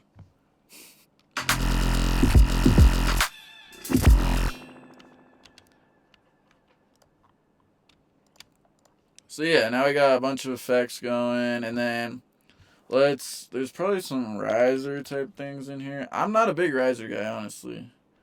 I usually delete them from people's tracks, but like, okay, something like this we can put like here, and then turn the warping off, get it like closer. And so, like, a lot of people just put it like this. That's loud as fuck. So I'll go like minus 30. It's like super subtle. Like, barely even there. Do you ever do like a reverse reverb for that? Yeah, sure. Like, honestly, yeah, if I'm gonna make a riser, I'll like make it myself. Yeah. But no need right now. So yeah, so then from there, so we got an 8-bar section going. So now let's just, I'm going to close everything up so we can kind of see it. And then the only thing that gets weird is these little, that I have going over the lines. So like, I'll highlight like here. And then just like drag it like that. So then it copies that right. So now we're expanding to 16. So usually I usually do 32 bar drops. So for this 16, we'll just go like, so we got A, B, and then we'll go back to A. So we'll kind of leave that.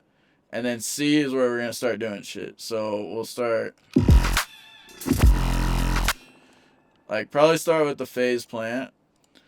And then we can do something like, oh, we already have a filter. So, like, you can automate this amount and make it come in, and then automate this, because we don't want that on all the time. So, like,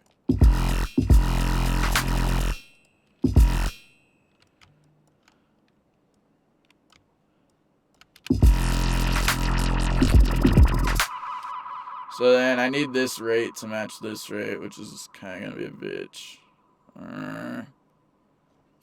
Alright, we'll just do it down here.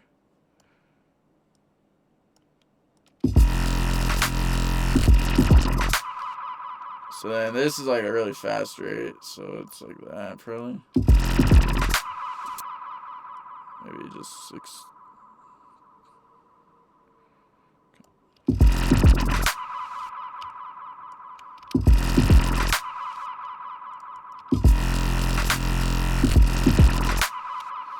So then, like, you know, I'm just like doing a little detailing now, trying to get some variation. I really like Redux. So let's see. Automate this rate knob, and then we can just use it like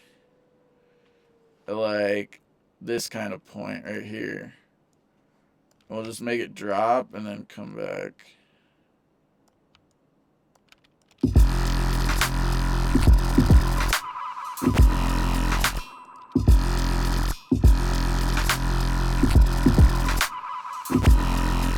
So it just gives it a little more flavor.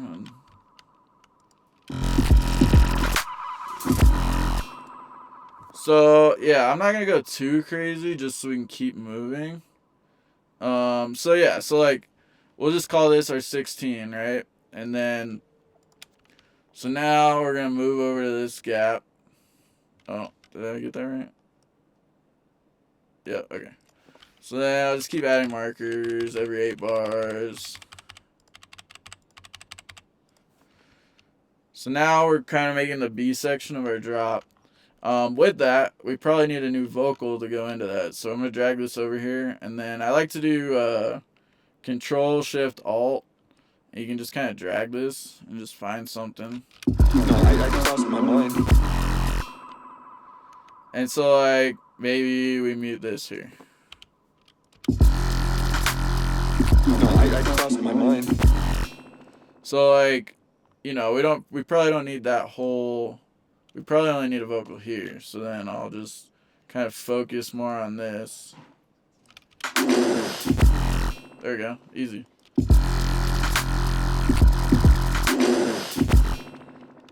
So we'll move it this way a little bit. A little loud. Turn it down. Easy. Cool. So keep it moving. So now we'll go over here back to Phaseplant. And like, let's see. I kind of wanted to get more notes in there, but we can try that for the second drop. So this is B drop. So then we're gonna go. Let's see. Oh, what did I do here? What is macro 2 doing?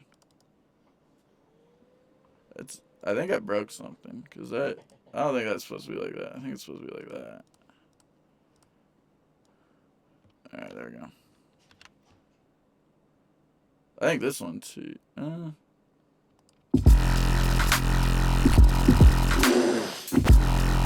Okay, so now I think it's 3. No, 2 is the wavetable, I'm pretty sure.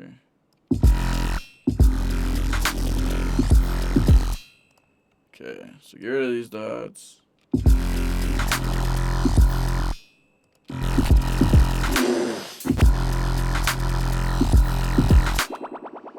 So not too much different, but then we can try to like, so yeah, if you highlight this, then there's like this little node at the top, and you can just like pull the whole thing down.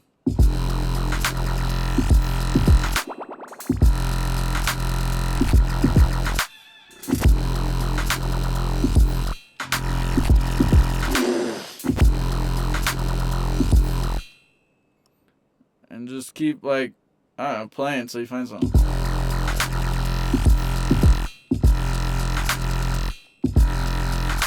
And then, so something I like to do at, like, the beginning of this B drop is make this. So, like, pull my drums out for a second. So, we'll go. Let's see, turn that off. We'll just pull the snare out for now.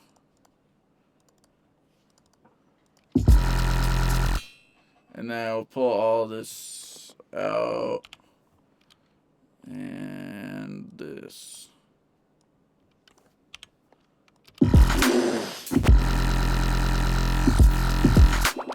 Let's get a little variation, and then we'll, like, do something. Let's see. So, like, that sound is, like, just the same thing the whole time. So let's get something happening to it. Maybe it's this, I think it goes to right there. So maybe it's, like, going down on the redux. And then maybe we make it go back up over here. That's, like, the basic way. Like, we can do something better than that. Like, this, maybe.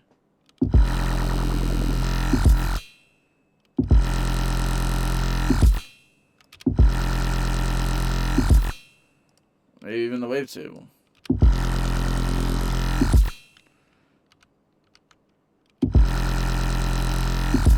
Or, you know, do that one and this one in combination.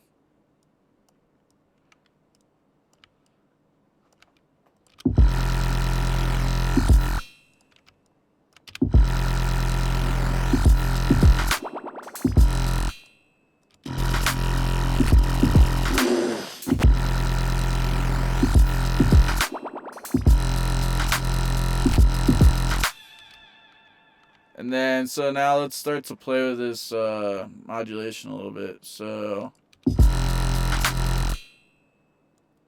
alright, let's get this a little bit slower.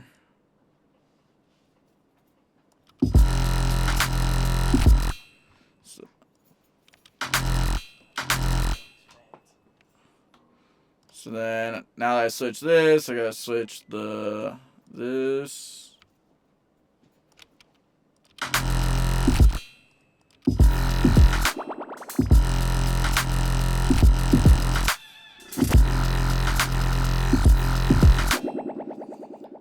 And so, like, okay, now I got my new A pattern. So now let's take this new A and bring it over here.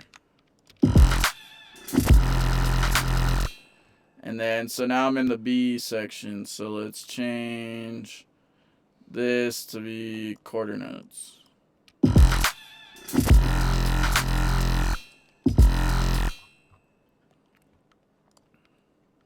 And then maybe the hats don't have to change all the way to quarters. Maybe they can change to half note. Or the eighth note, I mean. Let's see. Something like there. Oh, that's weird.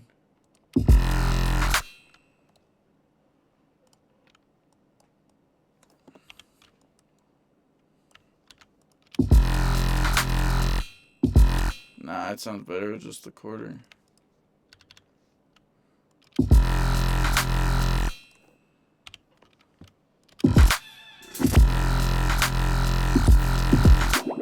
So, and, okay, maybe I don't like that quarter, so now I'm gonna try something else. You know, just go, keep playing, have fun.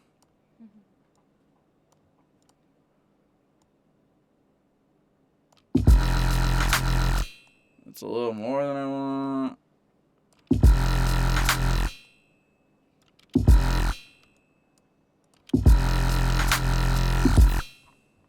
So now we're back to 8. So that should be 8 now. Oh, fuck you.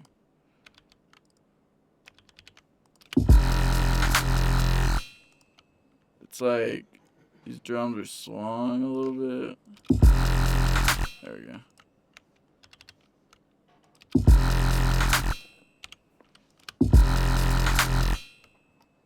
like I gotta move this hit.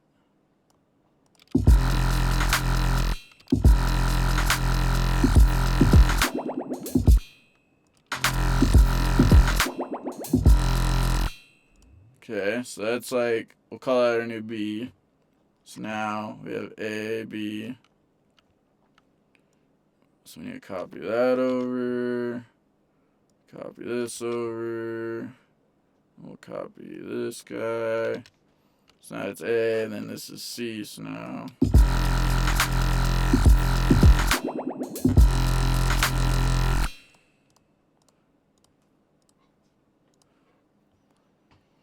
Let's see.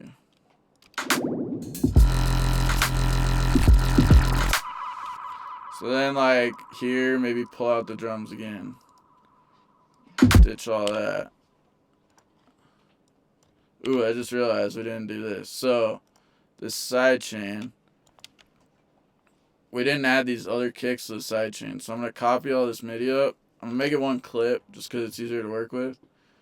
And then we got to mess with these velocities. So, accent kick, I do at 30, just so it's like 25% ducking.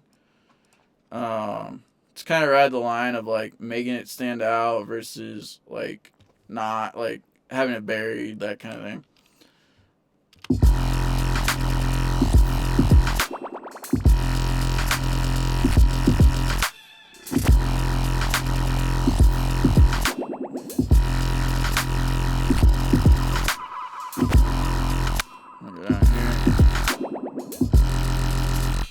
And I'm just going to pull all these heads out for here.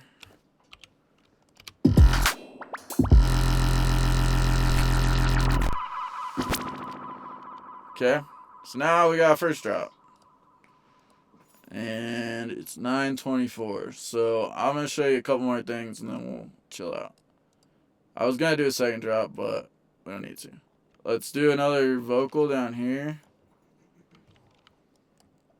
Scroll through this. I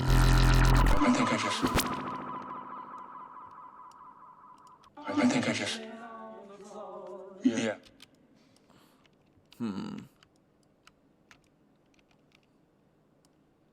Did you see the guy hawked on my burger? Alright, let's see. I just had an idea. Follow me.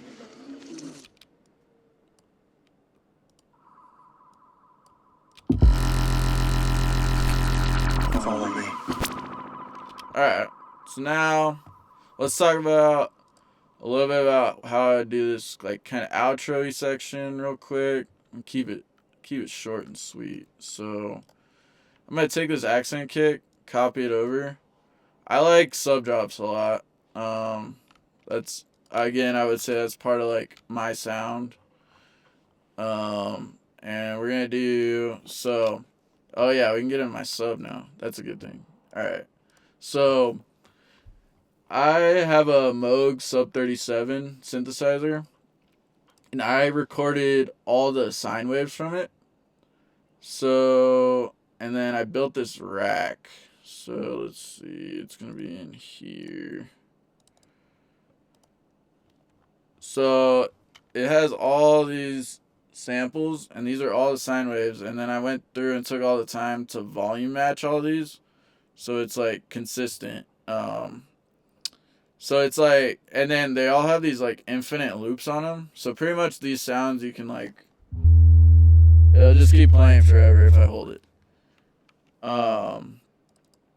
So yeah, this is what I use for every sub pretty much. I'll show you how I'm going to do it for a sub drop, and then I'll do a little bit of the, so this Phaseplant, I would switch this to my sub, but I don't want to spend too much time on that. So this sub drop, I like to stick into the 5, 7, 12, and this is a pitch envelope. So it's just going to like, pitch envelope stuff. So I like 19. And then, so this is the amount, and then this is the length. So I'm going to put this around like 4-ish seconds, and I'm gonna put a clip in here that's full length. And then so gain, I don't touch that a ton. Like for this, I'll probably turn it down to 8. Sustain, so it's a sustain when it's at 0, and then if you turn it all the way up, then it becomes 808. And then if it becomes 808, this is the decay. So now, pretty much a sub drop's a big ass 808. So this is, so that's that. And then there's all these other stuff, like this will be in what I send you guys. But it's like you can do, turn this up.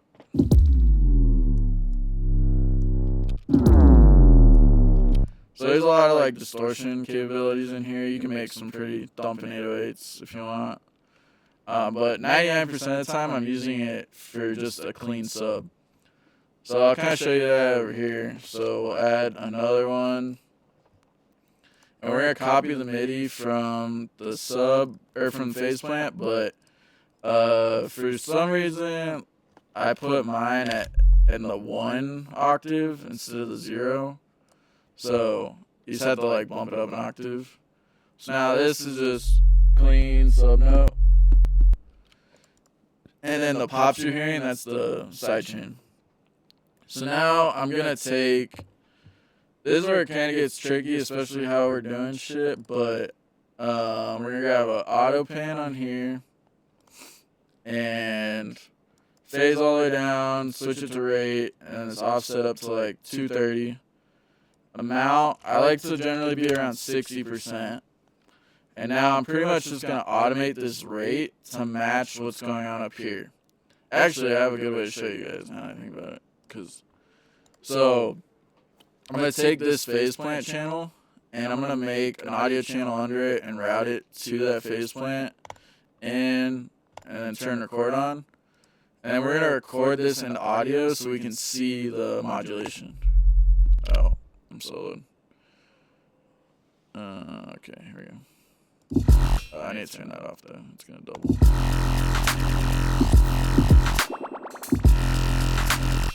Oh, that just looks like a blob. What we got going on here?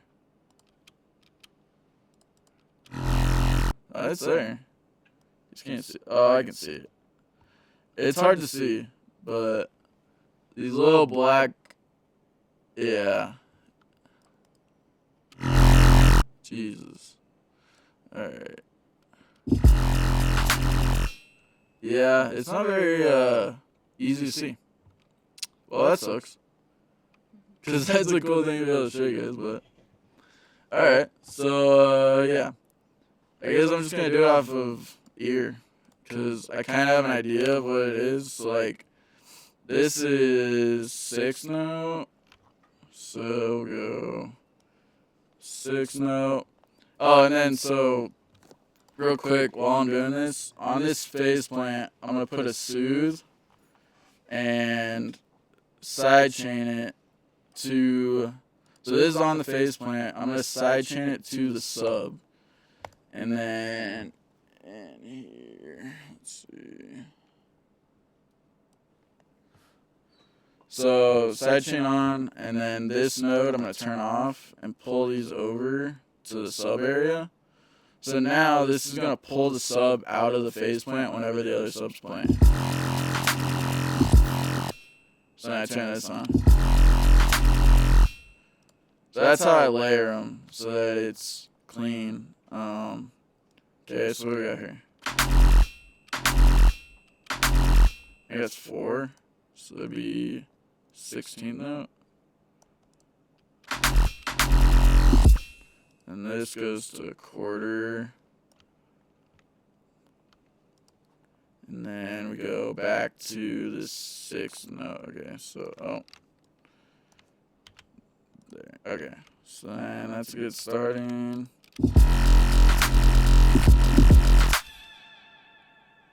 So then I can kind of look at the hats probably and see it. So yeah, we go to 12th here.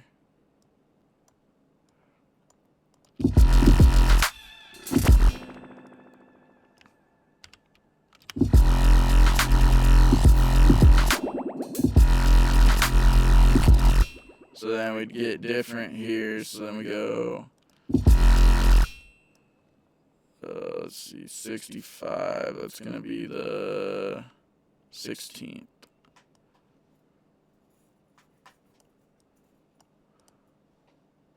And then, see, this is where it gets tricky when I'm doing, like, slants like this.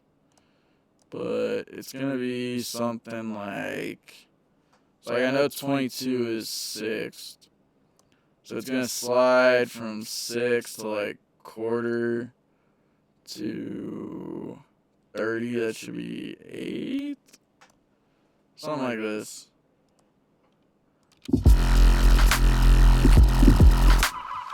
So yeah, I'm not going to take all the time to do the whole thing right now, because I want to show you guys a couple more things.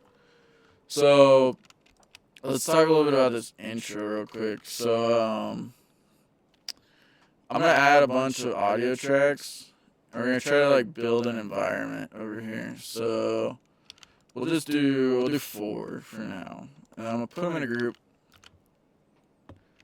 Okay, so we're going to go back to this folder and this ambience I have.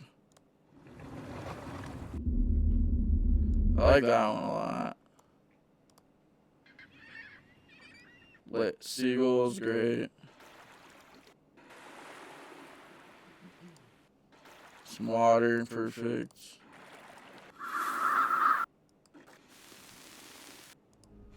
Okay, I kind of like that noise. Okay, so I'm going to turn the warping off on all these.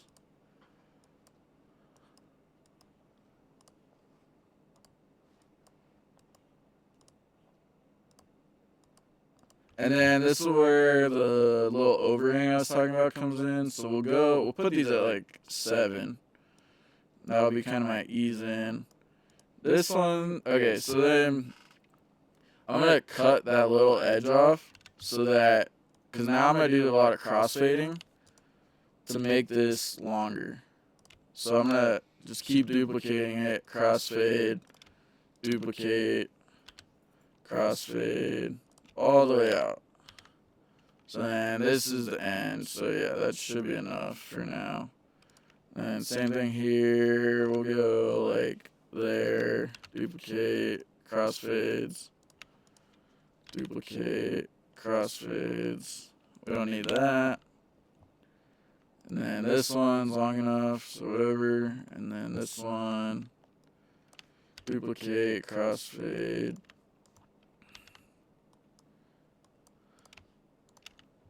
Okay. And then we're going to go ahead and we're going to start with this one. So I want an EQ first. And then a reverb. Oh, wrong one. And then a utility. So the EQ. And then the reverb. Okay. So I'm turning it off. So EQ, I want to take out. I don't want any of this low end. There we go. Then this, I'm going to go medium chamber, but turn it up and turn that up. And then volume, I'm just going to go like -20. So now I'm going to copy all this to this next one. Okay, I'm happy with that for now. Next one. That works. Next one. Okay, so that one's a little loud, so we'll go -28. Okay, so now I'm going to slow the group instead and turn these off. And then one by one, I'm going to add them in. Cool with that balance. Cool with that. Cool. That's kind of what I'm looking for there. And then at this group level, I'm going to put a reverb and a auto filter and a utility. So reverb. we're going to go back to the medium chamber. That's pretty much my go-to for anything. And then configure to the space in the mix so I can automate them. So automate that, automate that. I'm going to automate the filter. I'm going to automate this gain. So now we want to, this is the drop. So we want to be kind of chiller by the drop, less that, and then we'll bring this way up. And then kind of same thing here. So very much just easing everything in. And then this utility is to get it out of the drop. But I don't want to just like hard cut right here. It doesn't sound clean. So I do like, I'll go 2 bars back and 2 bars up, and I'll make that there and then just put a curve on it. So now we just have this atmosphere easing in. And so maybe I don't want this one to come in as hard, so I'll put that.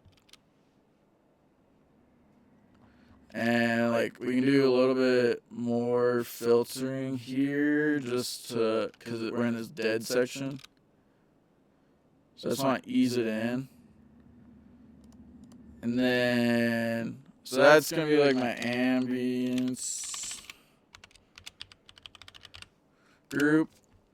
So I'm going to worry about that for now. And then I'm going to start adding like more effects in here. So like impacts and that kind of shit. Let's see. Yeah, we got a little bit. Yeah, see, like that's a sick sound. So take that, and then honestly, I can just go into here because this is kind of what I'm gonna want is less lows, reverb, and then I'm gonna turn it down. So take this, and then we'll go like -8 for now.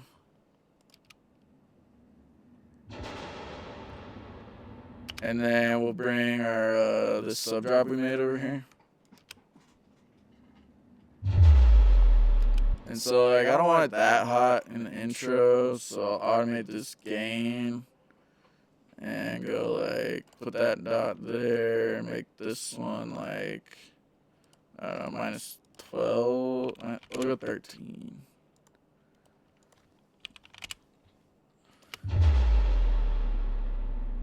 And then we'll just keep adding some more layers. So like,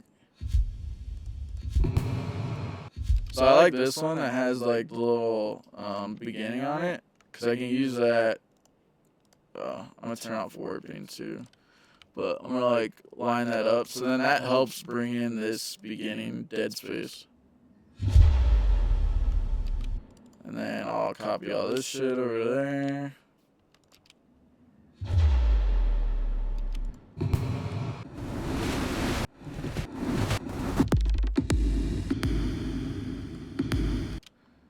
We'll do this one too.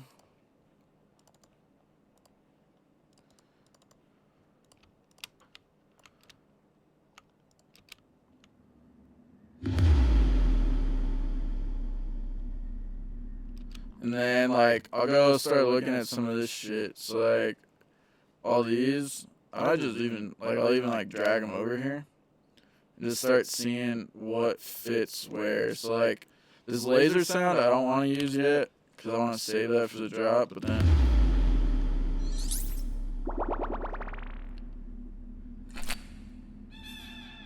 so yeah, like all of these pretty much I don't want, but these seagulls can come over here. And then we'll like look at a little bit more that's in here.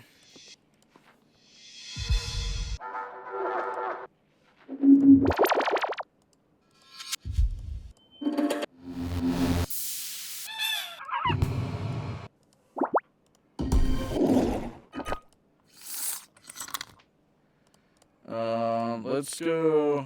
So I'm gonna add like a kind of melodic layer. I'm just gonna kind of like, I'm not gonna go too crazy.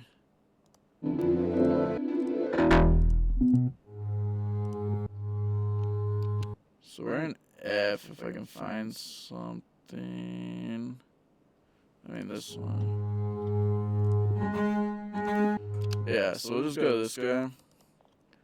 I'll put on complex, pro, and then it says it's G sharp, so I'll just drop it down so G, F sharp, F.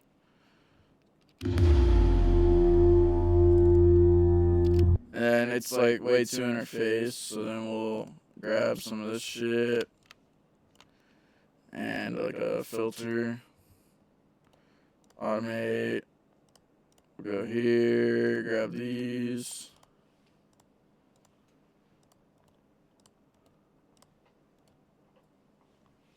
So kind of same thing that we did with the ambience, it's just so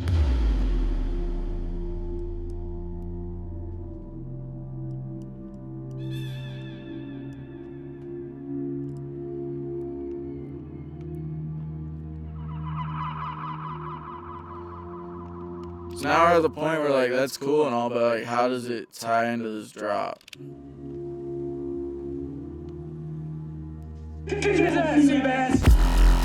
Like it's pretty different. We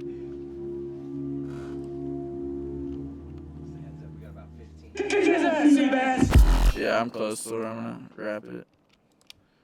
So I'm gonna copy this Phaseplant and then bring this over here, duplicate it, get rid of all this shit.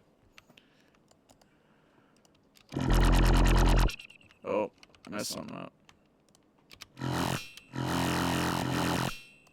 Get rid of that first. What the hell? Oh, is it this? Yeah. There we go. Okay, so then kind of the same thing that we just did. Like, I can even like use this. Just copy all this over to this.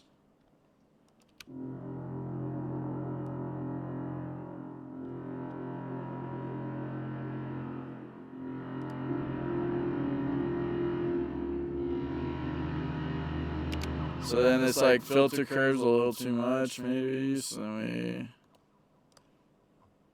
we back this down, put a bunch of curve on it.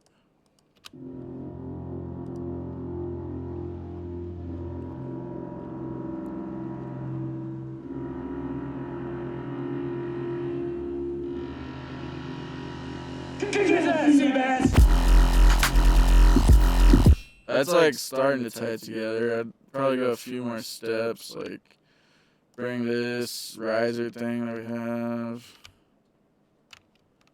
Maybe turn it up a little bit for this part.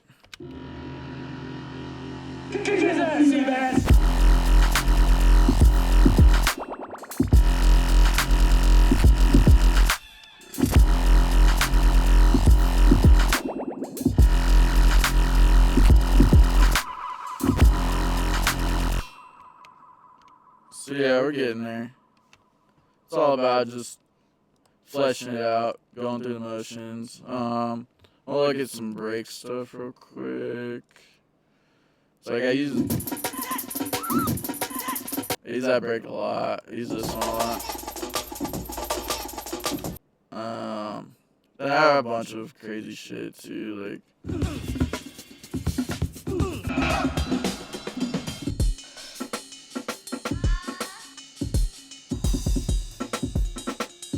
this one might work for this. So it's 81.5 BPM, but then Ableton's already switching it for me, and then I'll go complex for now, and just kind of like move it around, fine.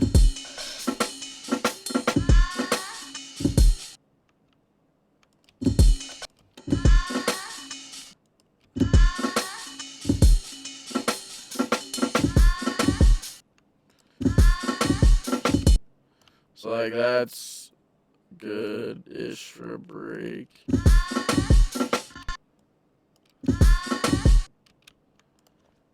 Then we gotta like dial it in, so I'd like consolidate that so it burns in the BPM, and then now I got this transient gate I can use.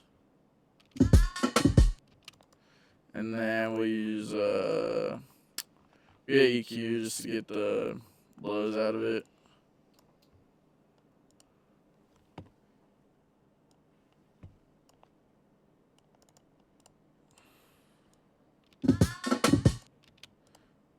see how it sounds contextually.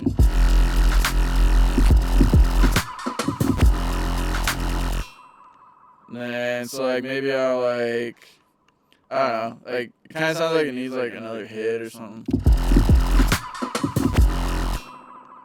Like something like, maybe I can do this.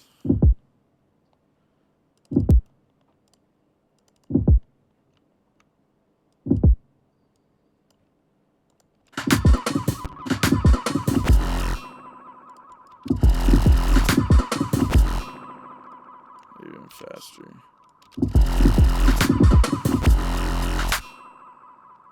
And then it kind of sounds like it needs like a little bit bigger of like a hat right here. So then we go to like back to this.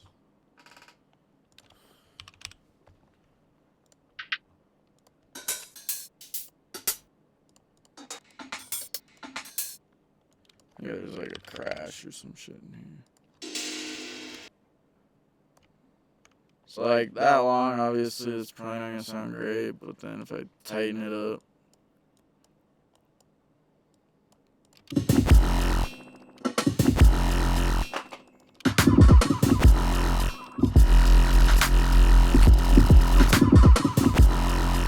Yeah, I don't know. I'm not loving this. That's part of it though. You just try shit, doesn't stick, get rid of it.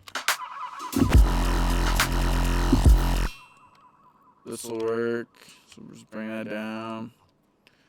And then yeah, like I guess I'll just finish up by showing you like, so down here we got that sub drop, and then I'll just bring all these, or not all of them, but oh yeah, you can bring all of them. Fuck it.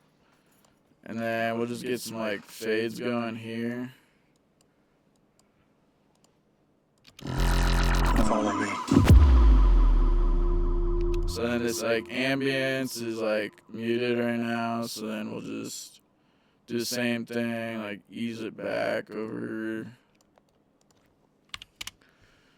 Sick, and then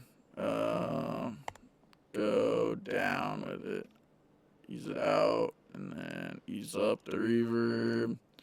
Ease up this. And then I'll just like cut these like, I don't know, here-ish. And then just get some fades so they naturally run off.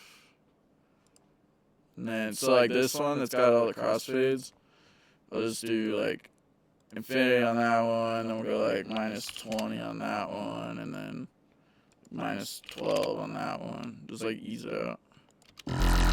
Follow me.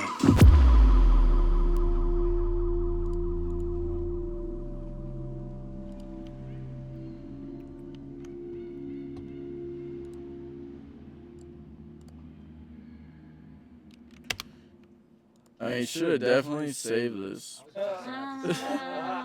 saw Untitled up there. I was like, damn. Risky. We've all been there. You ever accidentally hit don't save? I'm usually good enough about saving. It doesn't happen. It's happened before. Right, it happened right in front of a client. Oh. Spent 3 hours making a beat with them, and then computer crashed. Recovery came up, and like, I don't know why, I just hit no. Yeah, that's exactly what happened to me. I spent like the next like 3 hours trying to figure out how I got to where I was. I just looked at him and I was like, I'm gonna get back to you tomorrow, bro. Went home and just redid the beat. He was cool though, he was about it. Well, yeah. It's like, oh yeah, sure. And then the remake was even a little bit better. Hell yeah. Hell yeah. Man, I shit my pants. Oh. Well, yeah, I guess we'll leave it there. So if anybody has any questions, now's the time. Can we hear it top to bottom real quick? Yeah, let's go. Run it. Let's hear what we did.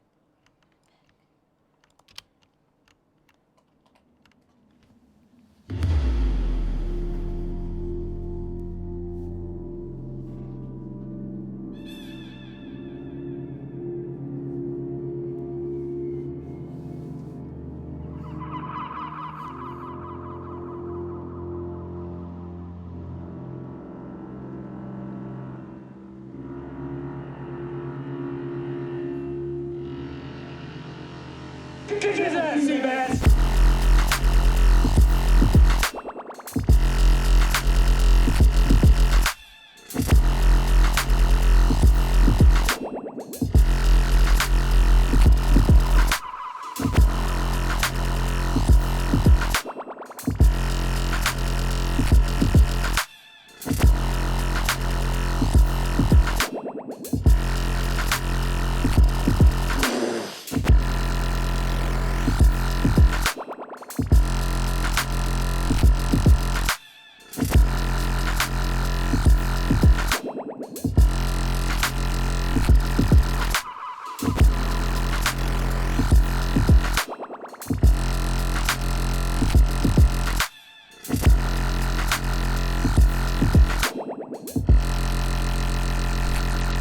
Follow me.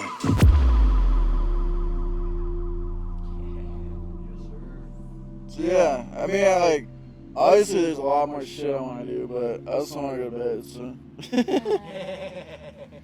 But normally, you know, you just end up sitting here for fucking 10 hours working on a beat, and then, So far, so far. Thank you so much. yeah, Thank you. for sure. The chef made some strudel. Let's go. And yeah, so like, as far as like the mixing, mastering, I guess I didn't really touch too much on like specifics, but like, besides that I need to fix that sub and make it the whole track, like, this is playable tomorrow. No big deal. You were mixing as you were. Yeah, going. exactly. Kind of, I noticed it was like a starting point. Yeah. Like, all right, like let's get the sound dialed in first, and then start placing it out. Yeah. Which is such a good approach. I think there's so many times we like build a beat and we're like, why the fuck isn't this hitting hard? And like, if you just spend the time to do a little bit of polish and mixing while you're doing it, Yeah. it's just gonna translate so much better. So then, like, yeah, master chain, right? I do put two things on here, and it's not much, but it's we got this Pro R mat, like a big haul, but it's at 2% wet, so it's literally just putting everything in the same room. And then I have this glue compressor that is literally like not doing much. It's just like I don't even, no. Like I have it like -2 into it, and then everything else is off. So it's literally not doing much. It's just, yeah, it's there. It's ready for the party. I don't know. I did it a long time ago, and it just, basically what I use it for most of the time is when I'm mastering, I put it there, and it tells me really clearly if I'm pushing shit too hard. Because the clipper, it takes a while to hit the clipper, but this, you'll hit it quick if you like push it too hard. You're doing the reverb before the clipper. It's reverb. Yeah. Yeah, the clipper's always the last thing. Yep. You ever use any other clippers? Like, I just found Gold Clip and fucking love it.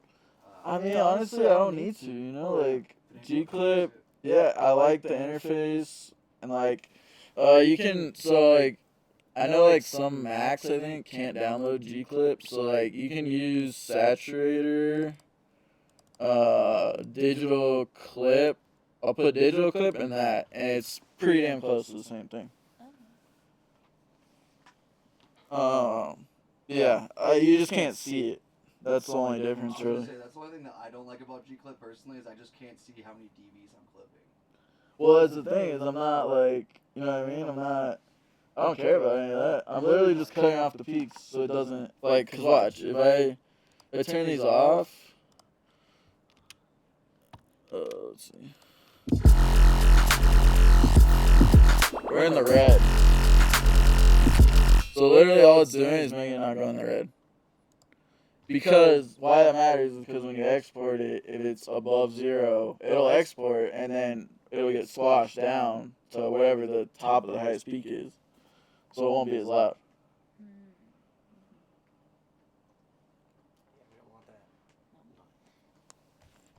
Yup. Well, you guys got any questions? Any other questions? For that bass sound, is there anything specific that's keeping it, like, the mid and high frequencies tamed while you have all that distortion and crazy stuff on it, or is it just like the filter? Yeah, it's mainly just the filter, and then you saw like I turned it way down. Like probably once I actually get into it and mix it, I'll probably turn it back up. But I just don't want to keep blasting it in here, you know? Yeah. Yeah, man. Appreciate your time, brother. Yeah, of course. Thank you. For real. Yeah, I thought I was gonna be a little faster than that, but It's so hard to like get so much stuff into just. You think 3 hours is a long time, and then you try and teach all of this in 3 hours, like. yeah, Because I feel like every person who teaches one says that. yeah, for real. Hell yeah. Well, thank you guys so much for sticking in the end, too. Appreciate it. Much love to everybody on the stream. I'm turning this bitch off later. I'm just gonna help get his stuff packed up. And probably just like